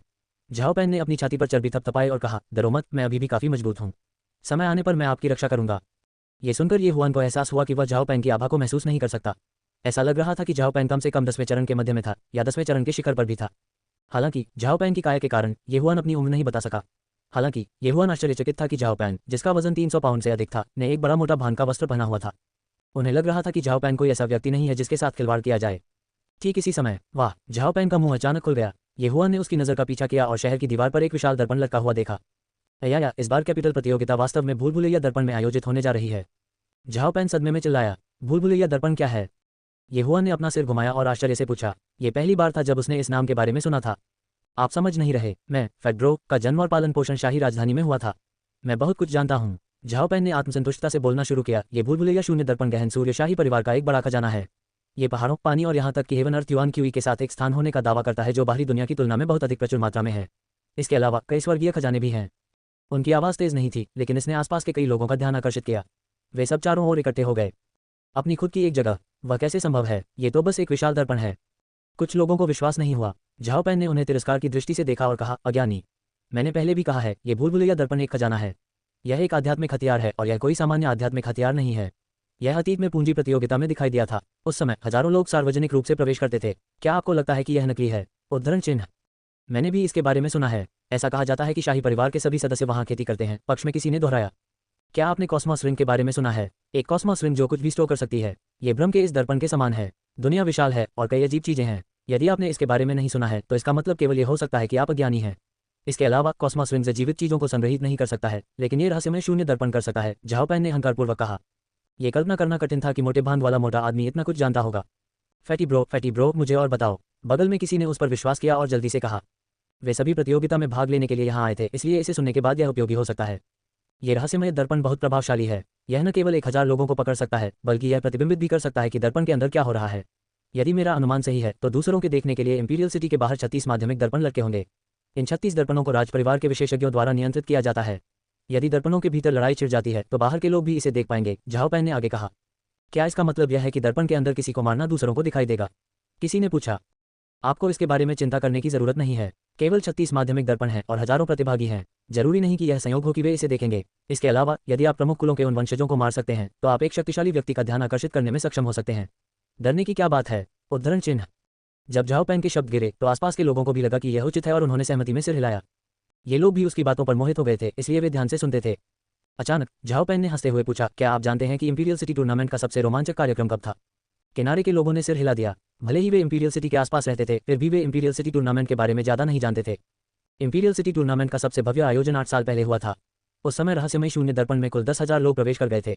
इसके अलावा उनकी ताकत बिल्कुल भी कमजोर नहीं थी। 10वीं रैंक के मार्शल पाथ कृषक हर जगह देखे जा सकते थे और यहाँ तक कि कुछ सच्चे आत्मा क्षेत्र के कृषक भी थे। हालांकि उस समय का सबसे मजबूत भागीदार सिर्फ सच्ची आत्मा के दायरे में नहीं था। लगता है कि वह किस दायरे में था? झाओ पैन ने जानबूझकर उन्हें सस्पेंस में रखा। सच्चा आत्मा क्षेत्र मध्यवर्ती चरण। झाओ पैन ने अपना सिर हिलाया। स्वर्ग, क्या वह सच्चे आत्मा क्षेत्र के चरम पर हो सकता है? झाओ पैन ने फिर से अपना सिर हिलाया। ऐसा नहीं हो सकता है ना? क्या वह सच्ची ऊर्जा क्षेत्र में हो सकता है? ये सही है, वह सच्ची ऊर्जा क्षेत्र में था। उस समय इंपीरियल सिटी टूर्नामेंट के लिए एक की आयु 30 वर्ष से कम होनी आवश्यक थी। उस समय वह 28 वर्ष का था, इसलिए वह आवश्यकताओं को पूरा करता था। झाओ पैन ने सिर हिलाया। उन शब्दों को सुनकर भीड़ चौंक गई। 28 वर्षीय ट्रू एनर्जी दायरे का कृषक, वह कितना अजीब था। ऐसा नहीं हो सकता है ना? मैंने सुना है कि 4 महान कुलों के शीर्ष विशेषज्ञ केवल सच्चे आत्मा क्षेत्र के चरम पर हैं। क्या ये सच है कि वह सच्ची ऊर्जा क्षेत्र में है? यदि वह 8 साल पहले ट्रू एनर्जी क्षेत्र में था तो अब वह किस क्षेत्र में है? ये बहुत भयानक है। वह व्यक्ति कौन है? ये झूठ होना चाहिए। भीड़ के शरीर का तापमान तेजी से बढ़ा। बेशक ये सच है, तब इसने भारी हंगामा भी मचाया था। इसके अलावा ये वर्तमान सम्राट था जिसने व्यक्तिगत रूप से अपनी उम्र का परीक्षण किया था। झाओ पैन ने भीड़ को तिरस्कार की दृष्टि से देखा और कहा, इस सच्चे ऊर्जा क्षेत्र के कृषक ने अपने 20वें दशक में इंपीरियल सिटी टूर्नामेंट जीता था। स्वाभाविक रूप से शाही परिवार ऐसी प्रतिभा को जाने नहीं देगा, इसलिए वह वर्तमान राजकुमार का शिक्षक बन गया। उद्धरण चिन्ह। उसे। भीड़ ने गहरी सांस ली। वर्तमान युवराज का शिक्षक कोई साधारण व्यक्ति नहीं था। जब युवराज सिंहासन पर बैठा तो यह व्यक्ति सम्राट का शिक्षक होगा, जिसके पास अत्यंत उच्च दर्जा होगा। फैटी भाई, आपने अभी तक हमें उसका नाम नहीं बताया है। किसी ने पूछा। ठीक है, सुनो, इस सुपर जीनियस का उपनाम ये है। उसका नाम चोंग है। ये चोंग। झाओ पैन ने मुस्कुराते हुए उत्तर दिया। जब इस नाम का जिक्र हुआ तो ये हुआन भी हैरान रह गए। ये चोंग, ये नाम उनके लिए बेहद परिचित था क्योंकि उनके पिता का नाम ये चोंग था। यह नहीं हो सकता है ना? बदकिस्मत बबुआ के पिता वास्तव में इतने शक्तिशाली हैं। वह कैसे संभव है? ये हुआन को इस पर विश्वास नहीं हो रहा था। ये कबीला सिर्फ एक छोटा कबीला था। उनके पास 8वीं कक्षा का मार्शल पाथ कल्टीवेटर भी नहीं था, तो एक ट्रू एनर्जी दायरे का कल्टीवेटर कैसे दिखाई दे सकता है? यह एक ही नाम के साथ कोई होना चाहिए। हालांकि ये हुआन को अचानक याद आया कि अनलकी ब्रैड के पिता ने तब कबीला छोड़ दिया था जब वह छोटा था। किसी को नहीं पता था कि वह कहाँ गया था और उसे अभी तक वापस नहीं आना था।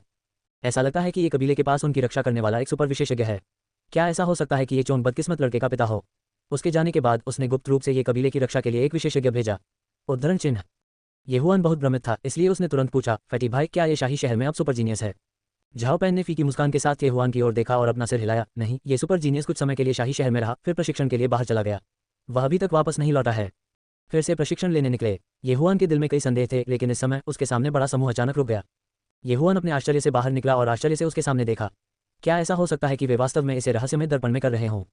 चारों ओर शहर की दीवारें थीं और उनके सामने एक विशाल दर्पण लटका हुआ था, इसलिए ज्यादातर लोगों ने ऐसा अनुमान लगाया।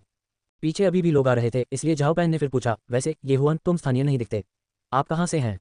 नैनलिन काउंटी, गश्ती निरीक्षक द्वारा अनुशंसित। येहुआन ने लापरवाही से जवाब दिया, फिर पूछा, फैटी भाई, तुम इतना कुछ कैसे जानते हो? हाँ, शाही दरबार में मेरे संबंध हैं, इसलिए निश्चित रूप से मुझे पता है। झाओ पैन हंसा। मैं देख रहा हूँ, फिर और कुछ जानते हो? उदाहरण के लिए, ये व्यक्ति कहाँ गया? येहुआन ने फिर पूछा। कि मैं नहीं जानता, उसका ठिकाना रहस्यमय है। मुझे डर है कि सम्राट को भी नहीं पता। मैं आपको वह सब कुछ पहले ही बता चुका हूँ जो मैं जानता हूँ। क्यों, क्या भाइये को उसमें दिलचस्पी है? झाओ पैन ने पूछा। येहुआन मुस्कुराया और जवाब दिया, बेशक, मुझे डर है कि किसी को भी ऐसी प्रतिभा में दिलचस्पी होगी। बहुत जल्दी उसके पीछे के लोग भी इंपीरियल सिटी में चले गए।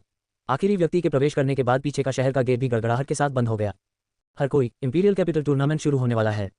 उनके सामने शहर की दीवार पर अचानक एक आकृति दिखाई दी। ये पहले का बैंगनी वस्त्रधारी व्यक्ति था।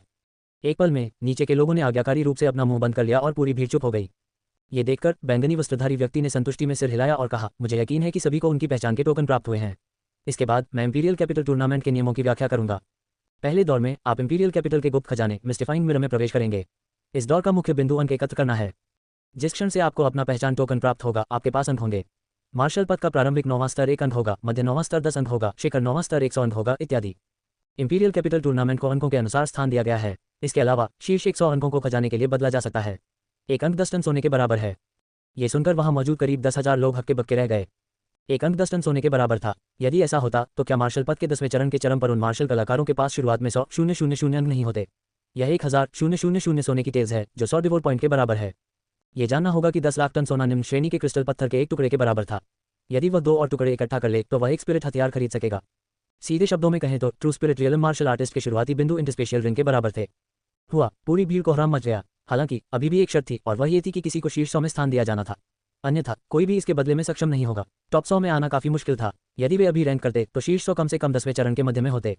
इसके अलावा अन्य लोगों से अंक प्राप्त करने के अलावा आप भूलभुलैया दर्पण में हर जगह अंक पा सकते हैं। आप पॉइंट टोकन पेड़ों पर, गुफाओं में और यहाँ तक कि जमीन पर भी पा सकते हैं। बैंगनी कपड़े पहने आदमी ने उन शब्दों को समाप्त करने के बाद उसने अपना हाथ लहराया। फिर शाही शहर की दीवारों पर लटका हुआ विस्मयकारी दर्पण धीरे धीरे नीचे उतरा। कृपया अपने पहचान टोकन का अच्छी तरह से ध्यान रखें। जब तक आप 2 पहचान टोकन एक साथ रखते हैं और अपनी आध्यात्मिक ऊर्जा को प्रसारित करते हैं, तब तक आप अन्य लोगों के टोकन के बिंदुओं को अवशोषित करने में सक्षम होंगे। इंपीरियल सिटी टूर्नामेंट का पहला चरण 1 महीने तक चलेगा। अब आप एक एक करके विस्मयकारी दर्पण में प्रवेश कर सकते हैं।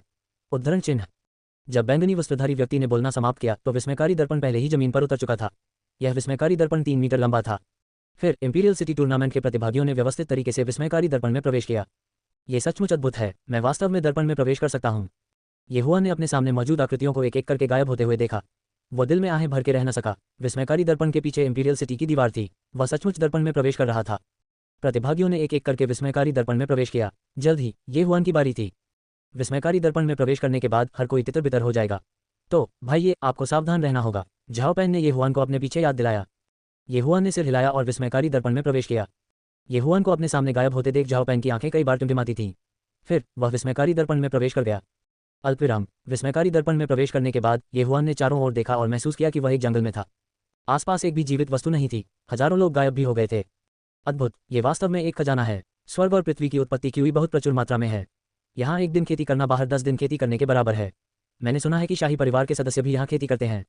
येहुआन ने आगे सोचने की हिम्मत नहीं की। किसी भी स्थिति में यह एक बहुत ही उच्च श्रेणी का स्थान था। इंपीरियल सिटी टूर्नामेंट का पहला चरण अंक अर्जित करना है। मैं मार्शल पद के 10वें चरण के मध्य चरण में हूँ, इसलिए मेरे पास पहले से ही 10,000 अंक हैं। हालांकि जो लोग मार्शल पाथ के 10वें चरण में हैं उनके पास पहले से ही 100,000 अंक हैं। येहुआन ने अपनी आंखें सिकोड़ लीं। इससे पहले उन्होंने देखा कि ओआंग मिंग ने उन्हें जो जानकारी दी थी उसमें सच्चे आत्मा क्षेत्र में कई प्रतिभाशाली लोग थे। इन लोगों के अंदर घुसते ही लाखों पॉइंट्स थे। अंतर बहुत बड़ा था। हालांकि 10 टन सोने के बदले 1 अंक का आदान प्रदान किया जा सकता है। उनके 10,000 अंक 100,000 टन सोने के बराबर थे, जो 10 मिलियन टन चांदी के बराबर था। ये सोचकर येहुआन मुस्कुराए बिना नहीं रह सका। ऐसा लग रहा था कि उन्होंने यहाँ आकर कोई गलती नहीं की। उन्होंने अनुमान लगाया कि इस टूर्नामेंट के बाद वह ट्रू स्पिरिट क्षेत्र में प्रवेश करने में सक्षम होंगे। अब जब वह आर्च ब्लडलाइन के साथ जुड़ गया था तो उसकी दृष्टि अद्भुत थी। उसने चारों ओर देखा और कुछ ही दूरी पर एक पेड़ के छेद में एक पॉइंट टोकन पाया। वह तेजी से आगे बढ़ा और अपनी पहचान के टोकन से टोकन को छुआ। फिर उन्होंने एक पुल बनाने के लिए अपनी आध्यात्मिक शक्ति का उपयोग किया और टोकन से बिंदुओं को अपने टोकन में स्थानांतरित कर दिया। केवल एक बिंदु, मेरी अभिव्यक्ति की कितनी बर्बादी है। येहुआन को नहीं पता था कि हंसना है या रोना है। पहले बैंगनी कपड़े पहने व्यक्ति ने कहा कि कई बिंदु टोकन थे, लेकिन उसने अनुमान लगाया कि उनमें से अधिकांश केवल 1 या 10 अंक के लायक थे। चूंकि वह खो गया था, येहुआन जाने के लिए केवल एक यादृच्छिक दिशा चुन सका। हालांकि उन्होंने, जो आर्च ऑफ ब्लडलाइन के साथ जुड़ गए थे, कई अच्छी चीजें पाईं। हे भगवान, स्वर्ग और पृथ्वी के खजाने हर जगह हैं। येहुआन हैरान था। वह केवल 1 मिनट से भी कम समय के लिए दौड़ा था और उसे 7 या 8 स्वर्ग और पृथ्वी के खजाने मिले। हालांकि प्रत्येक की कीमत केवल दसियों हजार टन चांदी थी। कई छोटी बूंदों ने एक मिकल बनाया। कुछ ही मिनटों में वह अपनी आध्यात्मिक शक्ति को 10 लाख टन चांदी तक बढ़ा सकता था। ये गति उस समय की तुलना में भी तेज थी जब उसने शक्तिशाली वज्र का शिकार किया था। स्वर्ग और पृथ्वी सार क्यूई जितना अधिक प्रचुर था, स्वर्ग और पृथ्वी के खजाने के प्रकट होने की संभावना उतनी ही अधिक थी। हा, तुम अब भी अपनी ताकत क्यों छिपा रहे हो? तोड़ दो। येहुआन अचानक हंसा और अंतरिक्ष में शक्तिशाली वज्रों की लाशों को खा गया। एक पल में उसकी आभा आसमान छू गई। डिंग, मेजबान मार्शल पद के 10वें स्तर के शिखर तक पहुंच गया है। सिस्टम ने अधिसूचित किया। अब येहुआन सच्चे आत्मा क्षेत्र से केवल एक कदम दूर था। यह अज्ञात था कि उसे सच्चे आत्मा क्षेत्र में प्रवेश करने में कितना समय लगेगा। हाँ, मैं इसे लूंगा, मैं इसे लूंगा, मैं इसे लूंगा। पार करने के बाद येहुआन की गति फिर से आसमान छू गई। वह बेतहाशा भागने लगा और साथ ही उसने आसपास का नजारा देखने के लिए अपनी चील की आंखों का इस्तेमाल किया। उसके शरीर में अभी भी खजाने की खोज करने वाले हिरण की वंशावली थी, इसलिए रास्ते में आने वाले सभी खजाने को नहीं बख्शा गया और एक एक करके उसने उन्हें खा लिया। उनकी आध्यात्मिक ऊर्जा का थोड़ा थोड़ा विस्तार हो रहा था। 10 मिनट से भी कम समय में उन्होंने कई मिलियन टन अच्छी चीजें एकत्र कर लीं। हालांकि इन वस्तुओं का मूल्य 10 लाख टन चांदी से अधिक नहीं था, इसलिए कोई भक्षण बिंदु नहीं होगा। बहुत बढ़िया, ये बहुत बढ़िया है। इस गति से मैं कुछ ही दिनों में सच्चे आत्मा क्षेत्र में प्रवेश करने में सक्षम हो जाऊंगा। येहुआन अपने दिल में चिल्लाया। हालांकि अगले ही पल उन्हें अचानक एक समस्या का पता चला। ठीक है, भूल-भुलैया दर्पण का दृश्य 36 पार्श्व दर्पणों पर प्रतिबिंबित होगा। दूसरे शब्दों में, किसी को मेरी इंडस्पेशियल रिंग के बारे में पता चल गया होगा। हम इसे भूल जाओ तो क्या होगा अगर वे जानते हैं? उद्धरण चिन्ह।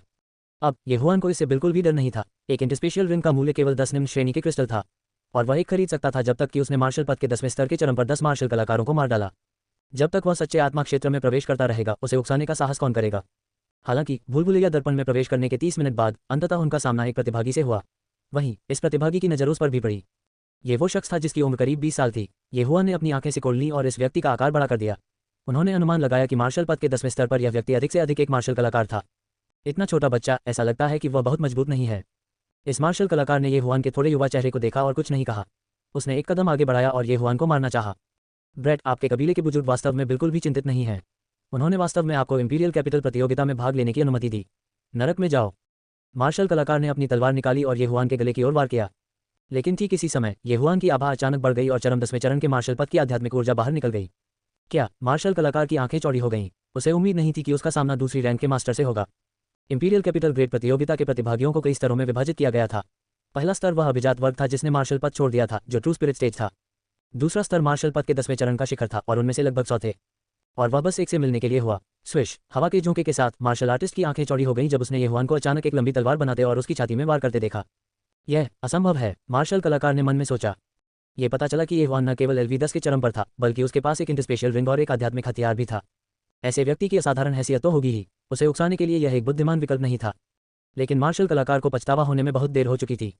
प्लॉप, मार्शल आर्टिस्ट की लाश जमीन पर गिर गई। यदि तुम मुझे मारना चाहते हो तो तुम्हें मारे जाने के लिए तैयार रहना चाहिए, येहुआन ने हल्के से कहा और फिर मार्शल कलाकार के शरीर की तलाशी ली, लेकिन उसे कुछ भी मूल्यवान नहीं मिला। वहां केवल एक उच्च श्रेणी का नश्वर हथियार और कुछ अमृत थे जो उसके लिए बहुत सस्ते थे। एक जड़ी बूटी भी नहीं थी। येहुआन को चीजों को बर्बाद करने की आदत नहीं थी और उसने उन सभी को निगल लिया। मध्यवर्ती 10वें चरण का मार्शल पद, 10,000 अंक। बुरा नहीं, बुरा नहीं। येहुआन ने मार्शल आर्टिस्ट के अंक उसे हस्तांतरित कर दिए। इस समय उनके 20,000 अंक थे। क्या अफसोस है, अगर मुझे पता होता तो मैं अंदर आने से पहले ही टूट जाता।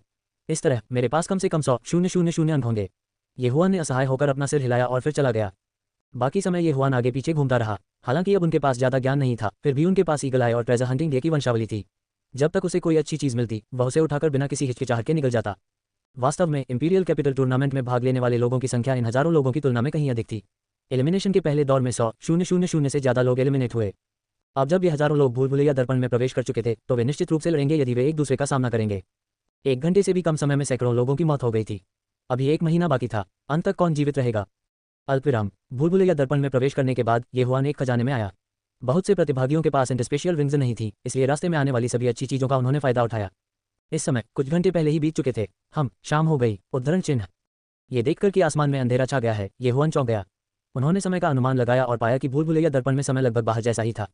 रात में बहुत कम लोग चलते हैं, इनमें से ज्यादातर आराम कर रहे हैं। हालांकि इसका मुझ पर ज्यादा असर नहीं पड़ता, येहुआन ने मन में सोचा। अपनी ताकत के साथ वह शायद प्रतिभागियों के बीच सीढ़ी के शीर्ष पर था। भूल-भुलैया दर्पण एक खजाना था, इसलिए वह कोई समय बर्बाद नहीं करना चाहता था। हालांकि इस समय जंगल से अचानक एक अलग दहाड़ आए। अवो, ये दहाड़ स्पष्ट रूप से लड़ने वाले लोगों से नहीं बल्कि एक राक्षसी जानवर से आई थी। भूल-भुलैया दर्पण में राक्षसी जानवर हैं। ये दहाड़ सुनकर ये हुआन की भौहें चढ़ गईं। उसने ध्वनि का अनुसरण किया और तुरंत एक राक्षसी जानवर पाया। ये 9वीं रैंक का व्हाइट फेदर डेमोनिक वुल्फ था। मेरी किस्मत खराब नहीं है, लगता है आज रात राशन नहीं खाना पड़ेगा। ये हुआन मुस्कुराए और गोल्डन ईगल बो निकाला। उसने व्हाइट फेदर डेमोनिक वुल्फ को मारने के लिए सुपरनोवा एरो का इस्तेमाल किया। वह आगे बढ़ा और मांस के एक टुकड़े को काटने के लिए वाटर स्प्लिटर तलवार का इस्तेमाल किया और उसे भूनने की तैयारी की। हालांकि इस समय उसे अचानक एहसास हुआ कि राक्षसी भेड़िए के शरीर में कुछ था। यह अंकों का प्रतीक था। तो राक्षसी जानवरों के शरीर में भी टोकन होते हैं। ऐसा लगता है कि उन्हें प्राप्त करने का एक और तरीका है। ये हुआन ने संतुष्टि में सिर हिलाया। फिर उसने सीधे व्हाइट फेदर डेमोनिक वुल्फ की लाश को खा लिया। हालांकि उससे पहले से ही कई लोग थे जिन्होंने राक्षसी जानवरों को पाया और उन्हें मार डाला। उन्हें संयोगवश राक्षसी जानवर के शरीर में वह निशानी भी मिल गई। ये लोग फूले नहीं समा रहे थे। फिर उन्होंने ये सोचकर दृश्य को छिपा दिया कि वे दूसरों को नहीं बता सकते। आखिरकार यह उनके अंक बढ़ाने का एक और तरीका था। कौन जानता है, भविष्य में उन्हें और भी राक्षसी जानवरों की लाशें मिल सकती हैं। उसी समय मिस्टिक सन इंपीरियल कैपिटल के महल में अधिकारियों का एक समूह आकाश में लटके 36 दर्पणों को देख रहा था। वे हंगामा कर रहे थे। ओह, सम्राट वास्तव में इस बार पूरी तरह से बाहर जा रहा है। उन्होंने राक्षसी जानवरों के लिए अंक अर्जित करने का एक तरीका भी जोड़ा। ऐसा लगता है कि इस बार शीर्ष 10 के 10 लाख अंक होंगे। 1 मिलियन अंक 10 निम्न श्रेणी के क्रिस्टल के बराबर है। ये कुछ आध्यात्मिक हथियार खरीदने के लिए पर्याप्त है। नियमों के अनुसार शीर्ष 100 अपने अंकों को सोने से बदल सकते हैं। यदि हम गणना करें तो हमें कुछ हजार निम्न श्रेणी के क्रिस्टल या यहाँ तक कि 10,000 निम्न श्रेणी के क्रिस्टल की आवश्यकता होगी। टीएस इस बार टॉप 10 में कौन जगह बनाएगा, मैं इसके लिए उत्सुक हूँ। उद्धरण चिन्ह। बेशक ये नेशनल प्रोटेक्टर जनरल जियान का बेटा होगा। इन ट्रू स्पिरिट रियलम कृषकों के लिए शीर्ष 10 में जगह बनाना कोई समस्या नहीं होगी। लेकिन सच्चे आत्मा क्षेत्र के केवल 6 कृषक हैं। अभी 4 धब्बे बाकी हैं। मैंने सुना है कि तियान परिवार का तियानमिंग अच्छा कर रहा है। वह पहले ही LV10 के शिखर पर पहुंच चुका है। इस बार वह प्रतियोगिता में सफल हो सकता है। ये मंत्री देखते रहे और चर्चा करते रहे जैसे वे देखते रहे। इन अधिकारियों में सिविल अधिकारी और जनरल थे। इतना ही नहीं बल्कि हुआनयांग साम्राज्य के 16 गश्ती दूत भी मौजूद थे। हालांकि हुआनयांग साम्राज्य के सम्राट प्रकट नहीं हुए। अभी महल में 36 पार्श्व दर्पणों में से एक ने ये हुआन की लड़ाई को प्रतिबिंबित किया था। जब ओंग मिंग ने इसे देखा तो उसका बाघ का शरीर कांप उठा। ये हुआन, मुझे निराश मत करो, ओंग मिंग मन में सोचते हुए चुपचाप वहीं बैठ गया। अल्पविराम। रात का समय हो चुका था। चाहे वह भूल-भुलैया दर्पण के बाहर हो या अंदर, बड़े लालटेन जलाए गए थे। हालांकि महल के बाहर और अंदर के लोग बिल्कुल भी कम नहीं हुए। भूल-भुलैया दर्पण के अंदर मैंने काफी आराम कर लिया है। यह मेरे लिए शिकार पर जाने का समय है। ये हुआन एक पेड़ से नीचे कूद गया। उन्होंने थोड़ी देर आराम किया था और भोजन किया था। अब वह रात भर शिकार करने की तैयारी कर रहा था। 100 फ्लावर्स ब्लडलाइन के साथ उनकी पुनर्प्राप्ति क्षमता अद्भुत थी। उसे केवल थोड़ी देर के लिए आराम करने की आवश्यकता थी और वह ऊर्जा से भरा होगा। हालांकि रात हो चुकी थी, फिर भी उनकी दृष्टि दूसरों की तुलना में बेहतर थी। वह तेजी से कुछ दूर चला गया और एक मार्शल कलाकार को एक पेड़ पर आराम करते हुए पाया। उसने तुरंत अपना धनुष खींचा और उस पर सुपरनोवा तीर चलाया। फूश, बूम! सुपरनोवा एरो पेड़ के तने से सटीक रूप से टकराया और पेड़ पर आराम कर रहे मार्शल आर्टिस्ट को जमीन पर गिरा दिया। फिर ये हुआन ने एक बड़ा कदम आगे बढ़ाया और अपनी क्लीविंग वाटर तलवार अपने प्रतिद्वंद्वी की गर्दन पर रख दी। क्या आप अंक चाहते हैं या अपना जीवन? इससे पहले कि मार्शल प्रतिक्रिया दे पाता, उसे अपनी गर्दन पर ठंड की अनुभूति महसूस होने लगी। जब उसने ये हुआन के ठंडे शब्द सुने तो उसने जल्दी से अपना टोकन निकाल लिया। अन्य भी हैं। ये हुआन जारी रहा। ये कृषक आधी मौत से डर गया था, कुछ भी छिपाने की हिम्मत नहीं कर रहा था। उसके पास अभी चुने गए कुछ प्राकृतिक खजाने को सौंपने के अलावा कोई विकल्प नहीं था। अलविदा। ये हुआन ने टोकन से अंक अपने पास स्थानांतरित करने के बाद टोकन उसे वापस कर दिया। यह मार्शल कलाकार मार्शल पद के 9वें चरण के शिखर पर ही था। उनके पास ये हुआन के खिलाफ जीतने का कोई मौका नहीं था। यदि यह एक साधारण व्यक्ति होता तो वे दूसरे पक्ष का गला काटने और उनके सभी अंक और सामान लेने में संकोच नहीं करते। हालांकि ये हुआन अभी भी दयालु था। जब तक दूसरे पक्ष का इरादा उसे मारने का नहीं था, वह उसकी जान बख्श देगा। आखिरकार दूसरा पक्ष अंक एकत्र करना जारी रख सकता है और वे दोनों भविष्य में फिर से मिल सकते हैं। आकाश बहुत अंधेरा था और अधिकांश लोग आराम करने के लिए छिप गए होंगे। हालांकि ये हुआन ने ऐसा नहीं किया। आसमान का मुझ पर अभी भी कुछ असर है। इसे भूल जाओ, मैं एक रक्तरेखा खरीदूंगा। एक विचार के साथ ये हुआन ने शैडो लेपर्ड नामक वंशावली के आदान प्रदान के लिए 200 भक्षण बिंदुओं का उपयोग किया। इस छाया तेंदुए में अंधेरे में देखने की क्षमता थी और जब इसे मध्यवर्ती स्तर पर अपग्रेड किया गया तो ये छिपने के लिए रात का उपयोग कर सकता था। यह एक रक्तरेखा भी थी जिसे उन्नत किया जा सकता था। शैडो लेपर्ड वंश की मदद से ये हुआन की दक्षता बहुत अधिक थी। आधे घंटे में ही उसने कई अच्छी चीजें इकट्ठी कर दर्जनों लोगों को लूट लिया था। इस समय उनके अंक 100,000 तक पहुंच गए थे। हालांकि उन्होंने एक भी पीक 10 स्टेज मार्शल आर्टिस्ट नहीं देखा। इसके बजाय उसने कई लाशें देखी। ऐसा लगता है कि ये लोग निर्दयी हैं। वे जितना संभव हो उतना मार देते हैं। ये हुआन ने अपने दिल में आह भरी। उन्होंने सोचा कि 1 महीने के समय में कितने लोग भूल-भुलैया दर्पण को जीवित छोड़ पाएंगे। जैसे ही उसने इसके बारे में सोचा, उसने जल्दी की। अनजाने में वह जंगल छोड़कर एक घास के मैदान में आ गया था। क्या एक मजबूत आध्यात्मिक आभा, यह उस दिशा में है। उद्धरण चिन्ह। जैसे ही उन्होंने जंगल छोड़ा, ये हुआन की ट्रेजर हंटिंग डियर वंशावली लागू हो गई। वह तुरंत उस दिशा में भागा। जब वह आध्यात्मिक आभा के करीब पहुंचे तो उन्होंने पाया कि यह एक बड़ी पत्थर की गोली थी। टैबलेट पर कुल 500 रैंकिंग थी। प्रथम स्थान जियान 1.21 मिलियन। दूसरा स्थान ली शाओटियन 1.18 मिलियन। तीसरा स्थान लू यू 1.15 मिलियन। चौथा स्थान। ये हुआन ने नजर डाली और पाया कि पहले 6 स्थानों पर उच्च अधिकारियों के बच्चों का कब्जा था। ये 6 लोग सभी सच्चे आत्मा क्षेत्र के विशेषज्ञ थे। ऐसा लगता है कि उनकी गति तेज नहीं है, हालांकि यह पहला दिन ही है। मुझे डर है कि अंक एक पल में बढ़ जाएंगे। इसके बाद ये हुआन ने 7वें स्थान पर ध्यान केंद्रित किया। जाना पहचाना नाम था तियानमिंग, 360,000 अंक। ओह, इस तियानमिंग की गति सच्चे आत्मा क्षेत्र के 6 विशेषज्ञों से भी तेज है। ऐसा लगता है कि वह भाग्यशाली है कि उसका सामना 10वें चरण के 2 शीर्ष मार्शल कलाकारों से हुआ। हम बेहतर होगा कि तुम मुझसे न मिलो, नहीं तो मैं तुम्हें मार डालूंगा। उद्धरण चिन्ह। ये हुआन ने सूंघा। ये हुआन पर तियान परिवार की अच्छी छाप नहीं थी। शाही राजधानी में तियान परिवार का कुछ प्रभाव था। परिवार के मुखिया का छोटा भाई तियानजेन शाही निरीक्षक था। इसका ये हुआन से कोई लेना देना नहीं था। हालांकि तियानजेन ने ओआंग मिंग के साथ शर्त लगाई थी, जो कोई भी हार गया वह अपने ही मेरिडियन को नष्ट कर देगा। इसका मतलब यह था कि वह भविष्य में एक बेकार व्यक्ति बन जाएगा और यहाँ तक कि शाही निरीक्षक के रूप में अपना पद भी खो देगा। हालांकि वह ओआंग मिंग और तियानजेन के बीच संघर्ष को नहीं समझते थे, लेकिन ओआंग मिंग ने ये हुआन की सिफारिश की थी। स्वाभाविक रूप से वह ओआंग मिंग की मदद करेगा। इस समय बूम, अचानक प्रकाश की एक किरण आकाश में उठी और फिर हवा में विस्फोट हो गया। तेज रोशनी ने तुरंत ये हुआन का ध्यान आकर्षित किया। ये स्वर्गीय थंडर तोप है। इसका उपयोग कुछ परिवारों को मिलने के लिए करना चाहिए। ये हुआन ने भी तुरंत प्रतिक्रिया व्यक्त की। शाही पूंजी प्रतियोगिता में लगभग 10,000 लोग भाग ले रहे थे। उनमें से अधिकांश परिवारों के शिष्य थे। यदि वे एक साथ इकट्ठे होते तो वे एक मजबूत शक्ति होते। हालांकि ये हुआन को नहीं पता था कि वे किस परिवार से थे। तथ्य यह है कि वे अपने साथियों को इकट्ठा करने के लिए हेवनली थंडर तोप का उपयोग कर सकते थे, जिससे पता चला कि इस परिवार से कई लोग थे। चूंकि वे एक बड़े परिवार से थे, इसलिए उनकी ताकत अपेक्षाकृत मजबूत होगी और उनके पास अधिक अंक होंगे। हालांकि जब ये हुआन चुपचाप आया तो उसने पाया कि वह इस परिवार को जानता था। वह वास्तव में उन्हें जानता था। तियान परिवार में मूल रूप से 3 अनुशंसा स्थान थे और तियानजेन के 3 अनुशंसा स्थानों को जोड़ने के साथ 6 होंगे। हालांकि इसका मतलब यह नहीं था कि तियान परिवार ने केवल 6 लोगों को भेजा था, क्योंकि अन्य अभी भी उन्मूलन दौर में भाग ले सकते थे। उन्होंने अनुशंसा स्थलों का उपयोग करने का कारण यह था कि वे गपशप का कारण नहीं बनना चाहते थे। यदि तियानमिंग को एलिमिनेशन राउंड में भाग लेना होता तो निश्चित रूप से कई लोग गपशप कर रहे होते। इस समय ये हुआन के सामने तियान परिवार की वर्दी पहने हुए 2 युवक थे। उन्होंने अपने हाथों में स्काई थंडर तोप पकड़ रखी थी और ऐसा लग रहा था कि वे दूसरी तोप से गोली चलाने की तैयारी कर रहे हैं। ऐसा लगता है कि वे दूसरों को आकर्षित करना चाहते हैं, फिर अंक लूटना चाहते हैं और तियान परिवार के अन्य शिष्यों से मिलना चाहते हैं। ये हुआन ने इन 2 लोगों के इरादे को समझ लिया। हालांकि जब वह बाहर गया तो 3 आकृतियां तियान परिवार के 2 शिष्यों की ओर एकत्रित हुई, इसलिए वह फिर से रुक गया। टीएस केवल 3 लोग आकर्षित होते हैं। तियान परिवार के 2 शिष्य अचानक पेड़ से नीचे कूद गए। तियान परिवार। जब तीनों कृषकों ने दोनों व्यक्तियों के कपड़े देखे तो वे चौंक गए और तुरंत दौड़ने के लिए पीछे मुड़े। छोड़ना चाहते हो, यही रहो। उद्धरण चिन्ह। तियान परिवार के 2 सदस्य तुरंत बाहर निकले और 3 लोगों को मार डाला। फिर उन्होंने अपने अंक अपनी पहचान के टोकन में स्थानांतरित कर दिए। टीएस केवल कुल 1000 अंक। तियान परिवार के शिष्यों में से एक ने थूका और तिरस्कारपूर्वक कहा, यह बुरा नहीं है। स्काई थंडर तोप एक तेल से भी कम सोने की होती है। 1000 अंक 10,000 टन सोना है। जब तक हम अंत में सभी बिंदुओं को तियानमिंग को हस्तांतरित करते हैं, हम बहुत पैसा कमाएंगे। उद्धरण चिन्ह। तियान परिवार के एक अन्य शिष्य ने कहा, यह सही है, लेकिन हमारी वर्दी वास्तव में अच्छी है। वे हमें देखकर भाग गए और पीछे मुड़कर भी नहीं देखा। ये सही है, हमारा उपनाम तियान है। हालांकि हम यहाँ लोगों को मार सकते हैं, लेकिन वास्तव में हम पर हमला करने की हिम्मत कौन करता है?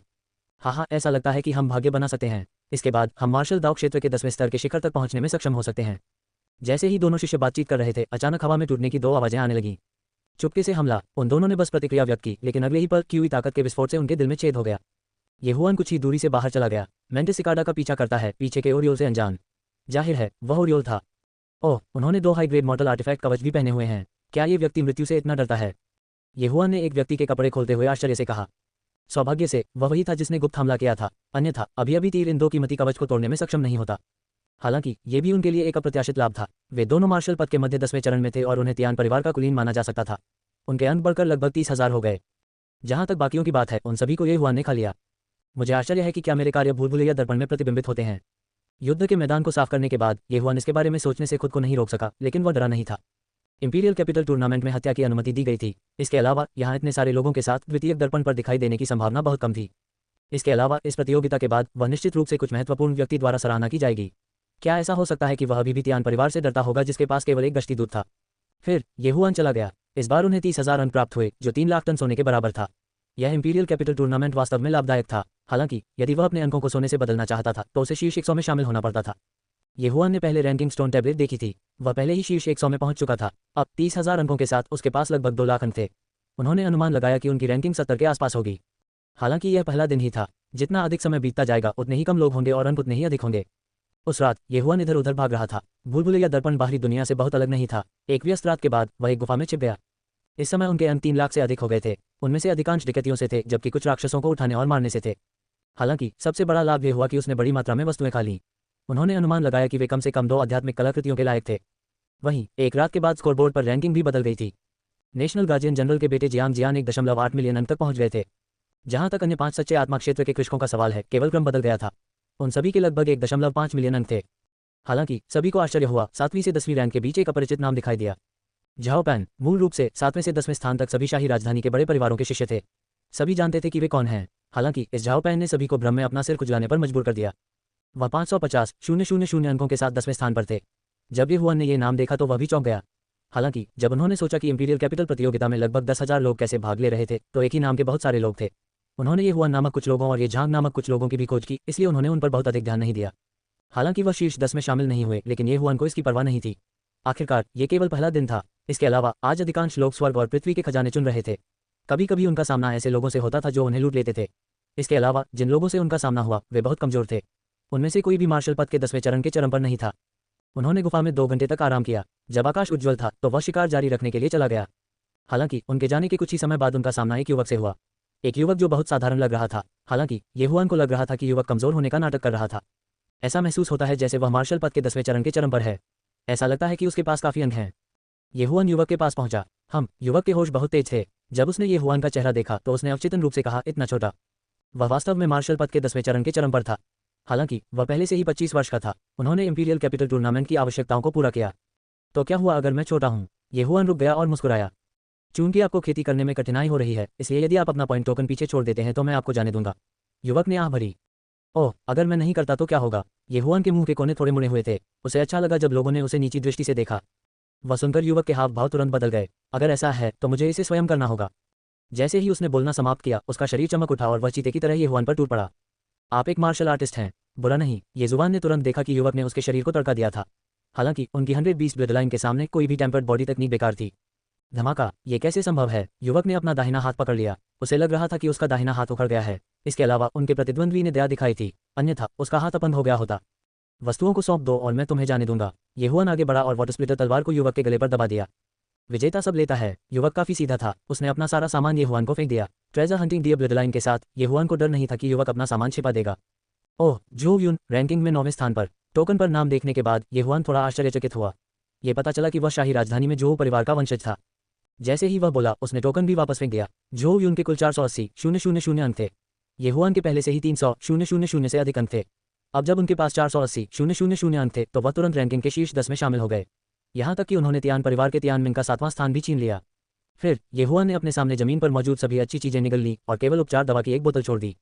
एक अंतरस्थानिक अंगूठी। आपका नाम क्या है? मैंने तुम्हारे बारे में पहले क्यों नहीं सुना? जो यून ने आश्चर्य से पूछा। हे, रैंकिंग देखने के बाद आपको पता चल जाएगा। मैं तुम्हारे जितना कीमती नहीं हूँ। मैं तो बस कुछ भी नहीं हूँ। ये हुआन हंसा और फिर जल्दी से चला गया। रुको, जो यून ने अचानक आवाज लगाई। क्या? मुझे मत बताओ कि तुम अब भी मरना चाहते हो। ये हुआन ने आश्चर्य से कहा। अगर तुमने मुझे जीने दिया तो मैं तुम्हें एक खबर सुनाऊंगा। इस दिशा में लगभग 10 मिनट की दूरी पर एक पहाड़ है। उस पहाड़ पर एक आत्मा जानवर है। मेरा मानना है कि ऐसे बहुत से लोग हैं जो उस आत्मा जानवर पर नजर रख रहे हैं। यदि आप रुचि रखते हैं तो आप जाकर देख सकते हैं। जो यून ने एक दिशा की ओर इशारा किया। ओह, आत्मा जानवर, उद्धरण चिन्ह। ये हुआन की आंखें चमक उठी। वह वास्तव में रुचि रखते थे। आत्मा जानवर दुर्लभ थे। एकमात्र प्रकार का आत्मिक जानवर जिसे उसने देखा था वह काली झील के नीचे हॉर्नफ्लड ड्रैगन था। ये सही है, मैं उस दिशा से आ रहा हूँ। वहाँ लोग जमा हो रहे हैं। मुझे लगा कि एक आत्मा जानवर पर्याप्त नहीं था, इसलिए मैं चला गया। जो यून ने सिर हिलाया। ठीक है, बहुत बहुत धन्यवाद। ये हुआन ने अपना सिर हिलाया फिर चला गया। ओयांगमिंग के अनुमान के अनुसार आत्मा जानवर के शरीर के अंदर संभवतः एक पॉइंट बैच था जिसकी कीमत 1 मिलियन पॉइंट थी। यदि उसे 10 लाख अंक मिल सकते हैं तो वह संभवतः शीर्ष 6 में या यहाँ तक कि पहले स्थान पर भी पहुंचने में सक्षम होगा, क्योंकि वहाँ अन्य भी थे। जो यून द्वारा बताई गई दिशा का अनुसरण करते हुए ये हुआन ने 1 मिनट से अधिक समय तक दौड़ लगाए। निश्चित रूप से उसने एक पहाड़ देखा। इस समय पहाड़ की तलहटी में पहले से ही कुछ लोग एकत्र थे। अधिक लोग आ रहे हैं, अधिक लोग आ रहे हैं। पहाड़ की तलहटी में एक मार्शल कलाकार जोर से चिल्लाया। ये हुआन ने दूर से देखा और भौहें चढ़ाए बिना नहीं रह सका। ऐसा इसलिए था क्योंकि उन्हें पता चला कि इन लोगों में वास्तव में तियान परिवार का कोई व्यक्ति था। कितनी छोटी दुनिया है। ये हुआन ने ठंडे दिमाग से उसके दिल में खर्राटे लिए। फिर उन्होंने दूसरी पार्टी से संपर्क करने के लिए अपनी सामान्य गति का उपयोग किया। पहाड़ की तलहटी में कुल 6 लोग थे और उनमें से केवल एक तियान परिवार का शिष्य था। हालांकि जब वह करीब आया तो तियान परिवार के सदस्य ने अचानक भौहें चढ़ा दी और कहा, टीएस, ये सिर्फ एक बच्चा है। मुझे नहीं लगता कि वह इतना मजबूत है, लेकिन ये ठीक है। वह बाद में आत्मिक जानवर का ध्यान आकर्षित करेगा। बाकी लोगों ने कुछ नहीं कहा। उन्हें लगा कि यह समझ में आया। वे एक आत्मिक पशु का सामना करने ही वाले थे और कोई भी उसका ध्यान आकर्षित नहीं करना चाहता था। उन्होंने ये हुआन को खंडन करने का मौका नहीं दिया, लेकिन उन सभी ने ये हुआन पर ताला लगा दिया था। यदि ये हुआन ने आगे बढ़ने की हिम्मत की तो उन 6 लोगों ने एक पल में उस पर हमला कर दिया। ये हुआन ने कुछ नहीं कहा। इसके बजाय उसने चुपचाप उनमें से 6 का आकार बढ़ा दिया। उनमें से 2 10वें क्षेत्र के शिखर पर हैं और 4 10वें क्षेत्र के मध्य में हैं। इन दोनों में तियान परिवार का सदस्य भी शामिल था। उन्हें उम्मीद नहीं थी कि तियान मिंग, तियानयांग और तियानजियोंग के अलावा तियान परिवार में इस क्षेत्र की अन्य प्रतिभाएं भी थीं। इस समय एक मार्शल कलाकार ने अपना मुंह खोला और कहा, हम में से कुछ लोगों के साथ मुझे डर है कि हम अभी भी थोड़े कमजोर हैं। आइए जाने से पहले 10वें क्षेत्र के मध्य में 1 या 2 और शिखर मार्शल कलाकार की प्रतीक्षा करें। ठीक है, लेकिन हमें उन्हें कैसे वितरित करना चाहिए? किसी ने अचानक पूछा और तियान परिवार के सदस्य की ओर देखा। तियान परिवार के सदस्य ने खर्राटे लेते हुए कहा, एक आध्यात्मिक जानवर की कीमत 10 लाख अंक है, जो 10 निम्न श्रेणी के क्रिस्टल हैं, और एक स्पिरिट बीस्ट कोर 5 निम्न श्रेणी के क्रिस्टल के लायक है। मैं केवल आत्मा जानवर कोर चाहता हूं और आप बिंदुओं को आपस में विभाजित कर सकते हैं। उद्धरण चिन्ह। क्या तुम मुझसे मजाक कर रहे हो? तियान परिवार के सदस्य ने अपने शब्दों को समाप्त करने से पहले एक और चोटी मार्शल कलाकार हंसे और कहा, क्या आपको लगता है कि हम बेवकूफ़ हैं?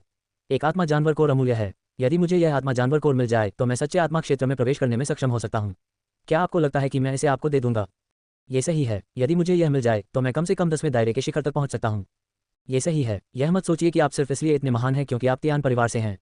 कोई तुरंत मान गया, ठीक है, आत्मिक जानवर को मारने के बाद हम इसे वितरित कर देंगे। तियान परिवार के सदस्य ने सूंघा। हालांकि उन्होंने इसे चतुराई से कहा, उपस्थित सभी लोग समझ गए कि आत्मा जानवर को मारने के बाद वे लड़ेंगे और विजेता आत्मा जानवर का मूल्य लेगा। ठीक है, दूसरे पीक मार्शल कलाकार ने तुरंत सिर हिलाया। उपस्थित लोगों में वह और तियान परिवार के सदस्य सबसे मजबूत थे। 10वें क्षेत्र के मध्य के 4 मार्शल कलाकारों ने एक दूसरे को देखा। अब क्या उनके पास कोई रास्ता था? यदि वे सहमत नहीं होते तो उन्हें 2 पीक मार्शल कलाकारों द्वारा एक पल में मार दिया जाता। जहां तक येहुआन का सवाल है, उन 6 लोगों ने उसके साथ तोप का चारा माना, इसलिए इसे कोई फर्क नहीं पड़ा। उन्होंने थोड़ी देर इंतजार किया लेकिन कोई नहीं आया। असहाय तियान परिवार के सदस्य ने कहा, ऐसा लगता है कि यहाँ कोई नहीं है। आइए ऊपर चलें और देखें कि आत्मा जानवर कितना मजबूत है। अगर हम इसे संभाल नहीं सके तो हम नीचे आ जाएंगे। ठीक है, दूसरे पीक मार्शल कलाकार ने सिर हिलाया। हालांकि जैसे ही वे पहाड़ पर चढ़ने वाले थे, अचानक दूर से एक आकृति दिखाई दी। कोई यहाँ है, थोड़ी देर और रुको, शिखर मार्शल कलाकार ने कहा। हालांकि जब उसने उस व्यक्ति का चेहरा देखा जो आया था तो उसका चेहरा पीला पड़ गया। अरे नहीं, ये वह क्यों है? सभी का चेहरा बदल गया। जहां तक येहुआन की बात है, उसने भी उस व्यक्ति को पहचान लिया। ये तियान जियोंग ही थे जिनसे उनकी मुलाकात एक बार इंपीरियल सिटी के बाहर हुई थी। हाँ, भाई जियोंग, तियान परिवार का सदस्य हंसा। तियान जियोंग बहुत तेज था। इससे पहले कि बाकी लोग प्रतिक्रिया दे पाते, वह पहले ही आ चुका था। तियान चाओ, तुम यहाँ क्या कर रहे हो? पास आते ही तियान जियोंग ने आश्चर्य से पूछा। भाई जियोंग, पहाड़ पर एक आत्मा जानवर है, हम लोगों को इकट्ठा कर रहे हैं, तियान चाओ ने कहा। ये सुनकर तियान जियोंग की आंखें चमक उठीं। आत्मा जानवर कोर उसके लिए बहुत महत्वपूर्ण था, जो मार्शल पद के 10वें दायरे के शिखर पर फंस गया था। हमारे पास पर्याप्त लोग हैं। तियान जियोंग ने चारों ओर देखा और अंततः अपनी आंखें येहुआन पर टिका दी। हालांकि उसने कुछ नहीं कहा क्योंकि वह पहले से ही येहुआन को एक मृत व्यक्ति मानता था। हाँ, ये काफी है, चलो चलें, आप लोग नेतृत्व करें। मैंने तियान जियोंग के नाम के बारे में सुना है। अपनी ताकत से आप उस आत्मिक जानवर को मार गिरा सकते हैं। तो मैं छुट्टी ले लूंगा। पीक मार्शल कलाकार स्पष्ट रूप से तियान जियोंग से बेहद डरता था। मुठियां थपथपाने के बाद वह जाने के लिए मुड़ा। रुकना, तियान जियोंग चिल्लाया, आपको लगता है कि आप अपनी इच्छानुसार आ जा सकते हैं? तुम मुझे कौन समझते हो? रहो या मरो, बहुत दूर मत जाओ, मैं जू परिवार का सदस्य हूँ, पीक मार्शल कलाकार ने तीखी अभिव्यक्ति के साथ कहा। उसने सोचा कि अपनी पारिवारिक पृष्ठभूमि की घोषणा करके वह तियान जियोंग को उससे डरने में सक्षम होगा। हालांकि उन्होंने खुद को अधिक महत्व दिया। आप राजधानी में भी प्रवेश नहीं कर सकते। मेरे लिए आपके पास क्या योग्यताएं हैं? तियान जियोंग, आपसे डरो। बकवास काटो, आप मार्ग प्रशस्त करें या मरें। तियान जियोंग ने अचानक अपनी पीठ पर चौड़ी तलवार खींच ली। जू परिवार के शिष्य का चेहरा पहले ही नीचे तक धंस चुका था। वह केवल असहाय होकर सिर हिला सकता था। वह जानता था कि अगर उसने तियान जियोंग और तियान चाओ को आत्मा जानवर को मारने में मदद की तो दूसरा पक्ष निश्चित रूप से उस पर हमला करेगा और सभी को मार डालेगा। इसलिए यदि वह जीना चाहता था तो वह केवल आत्मिक जानवर से लड़ते समय ही बच सकता था। अन्य 4 मार्शल कलाकारों के लिए वे और भी हताश थे। हालांकि वे तियान जियोंग से केवल एक स्तर कम थे, तियान जियोंग की ताकत शायद उन्हें एक पल में मार सकती थी। इसलिए वे केवल आज्ञाकारी रूप से मार्ग का नेतृत्व कर सकते थे। ये देखकर कि वे पांचों पहाड़ पर चढ़ने लगे, तियान जियोंग की नजर भी येहुआन पर पड़ी। आप अनुसरण करें। येहुआन ने कुछ नहीं कहा और चुपचाप उसका पीछा किया। वह तियान जियोंग से नहीं डरता था, लेकिन उसे अकेले आध्यात्मिक जानवर का सामना करने का भरोसा नहीं था, इसलिए वह पहले एक नजर डालना चाहता था। वे 8 पहाड़ पर चढ़ने लगे। हालांकि जैसे ही वे आधे रास्ते पर थे, उनमें से एक अचानक कूद गया और भागने के लिए तैयार हो गया। छोड़ना चाहते हो? मरना। तियान जियोंग को पहले से ही इस संभावना की उम्मीद थी। उसने अपना दाहिना हाथ उठाया और एक ब्लेड की रोशनी उस व्यक्ति की ओर बढ़ी। चीर। मध्य चरण के 10वें दायरे के मार्शल कलाकार को तुरंत आधा काट दिया गया, जैसे कि वह टोफू काट रहा हो। इतना मजबूत, यहाँ तक कि मैं भी उस ब्लेड लाइट से बच नहीं सकता। पीक मार्शल आर्टिस्ट का दिल कांप उठा। और कौन छोड़ना चाहता है? अलग दिखना। तियान जियोंग ने घूर कर देखा और दबंगई से दहाड़ा। वास्तव में अन्य 3 मध्य चरण 10वें दायरे के मार्शल कलाकार भी बचना चाहते थे, लेकिन उस बदकिस्मत आदमी की दयनीय स्थिति को देखने के बाद उन्होंने तुरंत अपनी लान निगल ली। अब भागने का सबसे अच्छा समय नहीं था। बहुत अच्छा, यदि यह यात्रा सुचारू रूप से चलती है तो मैं आपको कुछ बिंदु देने पर विचार कर सकता हूँ। तियान जियोंग ने संतुष्टि में सिर हिलाया। ये सुनकर दूसरों के चेहरे उदास हो गए। वे जानते थे कि इस बार यदि उन्हें उस शक्तिशाली आत्मा जानवर द्वारा नहीं मारा गया तो उन्हें निश्चित रूप से तियान जियोंग द्वारा चुप करा दिया जाएगा। कुछ अंक प्राप्त करने पर विचार करें। ये कैसा मजाक था? क्या अंक मिलने के बाद वह उन्हें मारने जा रहा था? वे बहुत क्रोधित थे, लेकिन पूर्ण शक्ति के सामने वे क्या कर सकते थे? दहाड़। उनके पहाड़ पर चढ़ने के 10 मिनट से अधिक समय बाद एक क्रोधित दहाड़ अचानक सभी के कानों में पड़ी। इसके तुरंत बाद उन्हें लाशें मिलीं। वे कृषक थे जो पहले पहाड़ पर चढ़ चुके थे। Dot dot dot dot dot dot dot dot dot dot dot dot dot dot dot dot dot dot. Tian Jeong ने लाशों की जांच की और पाया कि इन लोगों का या तो गला कुचल दिया गया था या उनकी पसलियां टूट गई थीं। ये देखकर टीम में माहौल और उदास हो गया। भालू प्रकार के आत्मा जानवर आमतौर पर अपनी ताकत और रक्षा के लिए जाने जाते थे। तियान जियोंग को विश्वास था कि वह उनकी रक्षा को तोड़ सकता है, लेकिन अन्य ने ऐसा नहीं किया। हुश उस समय का लाभ उठाते हुए जब तियान जियोंग शवों की जांच कर रहा था, एक व्यक्ति अचानक टीम छोड़कर जंगल की ओर भाग गया। हालांकि एक ठंडी रोशनी चमकती रही और तुरंत उसे आधे में विभाजित कर दिया।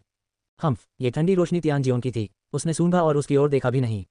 आप लोग वास्तव में मुझसे बचना चाहते हैं। आप वास्तव में नहीं जानते कि आपके लिए क्या अच्छा है। अगर कोई ऐसे विचार रखने की हिम्मत करता है तो मैं पहले उनकी टांगें काट डालूंगा और फिर उन्हें आत्मिक पशु को खिलाऊंगा। तियान जियोंग ने धीरे से कहा। शुरू से ही उसका ये हुआन और अन्य लोगों को जाने देने का इरादा नहीं था। अभी उन्होंने कहा कि वह बिंदुओं को लापरवाही से विभाजित करेंगे। शेष 2 मध्य चरण के 10वें क्षेत्र के मार्शल कलाकार पहले से ही निराशा में थे। उनकी ताकत के साथ तियान जियोंग की आंखों से बचना असंभव था। यदि वे बच नहीं पाए तो संभवतः उन्हें उस आत्मिक जानवर ने मार डाला होगा। उन्हें क्या करना चाहिए? दहाड़ पहाड़ से लगातार दहाड़ें आ रही थीं। वे करीब और करीब चले गए, आवाज करीब और करीब हो रही थी। कुछ ही समय बाद उनके सामने एक काला भालू दिखाई दिया जो कम से कम 3 मीटर लंबा था। गल्प ये हुआन के सामने 3 लोगों ने अपनी लार निगल ली। ऐसा लग रहा था कि कड़ी लड़ाई होने वाली है। तो यह एक उन्मत्त काला भालू है। हालांकि इसमें असाधारण ताकत है, लेकिन ये तेज नहीं है। मेरे तियान परिवार की आंदोलन तकनीक और अन्य के साथ इस निडर काले भालू को मारना कोई समस्या नहीं है। यदि मैं स्पिरिट लेवल मूवमेंट तकनीक सीखता हूं तो मैं इसे अकेले ही कर सकता हूं। तियान जियोंग ने अपने दिल में कहा। हालांकि तियान परिवार एक बड़ा परिवार था, लेकिन उनके पास स्पिरिट लेवल मार्शल आर्ट नहीं था। पूरे साम्राज्य में केवल शाही परिवार के पास आत्मा स्तर की मार्शल आर्ट थी। किनारे पर तियान चाओ ने भी अपनी लंबी तलवार निकाली। इस निडर काले भालू की रक्षा बहुत मजबूत थी। वह इस बात की गारंटी नहीं दे सका कि उसका हमला इस निडर काले भालू की रक्षा को तोड़ सकता है। हालांकि उनका मानना था कि तियान जियोंग ऐसा कर सकता है। तियान जियोंग ने कृपाण का इस्तेमाल किया और भयंकर मार्शल आर्ट सीखा। ये बहुत शक्तिशाली था। साथ ही वह ये भी जानता था कि यदि उसने इस आत्मिक जानवर को सफलतापूर्वक मार डाला तो आंतरिक कोर निश्चित रूप से तियान जियोंग द्वारा छीन लिया जाएगा। हालांकि उसे कम से कम सूप का एक हिस्सा तो मिल सकता था। तियान जियोंग ने मांस खाया और उसने सूप पी लिया। इसके अलावा तियान जियोंग निश्चित रूप से उसके साथ गलत व्यवहार नहीं करेगा क्योंकि उसके पिता साम्राज्य के गश्ती निरीक्षक तियान जेन थे। आप में से कुछ लोग यदि कोई युद्ध के दौरान भागने की हिम्मत करता है तो मैं तियान जियोंग उसे मारने वाला पहला व्यक्ति होऊंगा। तियान जियोंग ने ये हुआन और अन्य लोगों से कहा। ये देखकर कि वे नहीं बोल रहे थे, तियान जियोंग ने ठंडे स्वर में खर्राटे लिए। तियान चाओ के साथ नजरें मिलाने के बाद वह चिल्लाया, जाओ। एक पल में वह बाहर निकल गया। जैसे ही वह उतरा, एक विशाल कृपाण प्रकाश निडर काले भालू की ओर गिर गया। उसी समय अन्य लोग भी बाहर निकले और निडर काले भालू पर हमला कर दिया। जहां तक तियान चाओ का सवाल है, वह जहां था वहीं रुका रहा। तियान जियोंग ने अभी उसे देखा और कहा कि किसी को भी भागने से रोकने के लिए वह यहीं रुके। धमाका! कृपाण की रोशनी सबसे पहले बरसिक ब्लैकबियर तक पहुंची, लेकिन बरसिक ब्लैकबियर के थप्पड़ से वह बिखर गई। ये सचमुच शक्तिशाली है, इस कदम को आजमाएं। तियान जियोंग चिल्लाया और अचानक निडर काले भालू के पीछे भाग गया। उसने अपनी कृपाण से भारी वार किया और सीधे निडर काले भालू के फर को काट दिया। स्विश! कृपाण निडर काले भालू की पीठ में जड़ा हुआ था। ये तियान जियोंग की अपेक्षाओं के अंतर्गत था। आखिरकार उसके हाथ में कृपाण एक आत्मा हथियार था।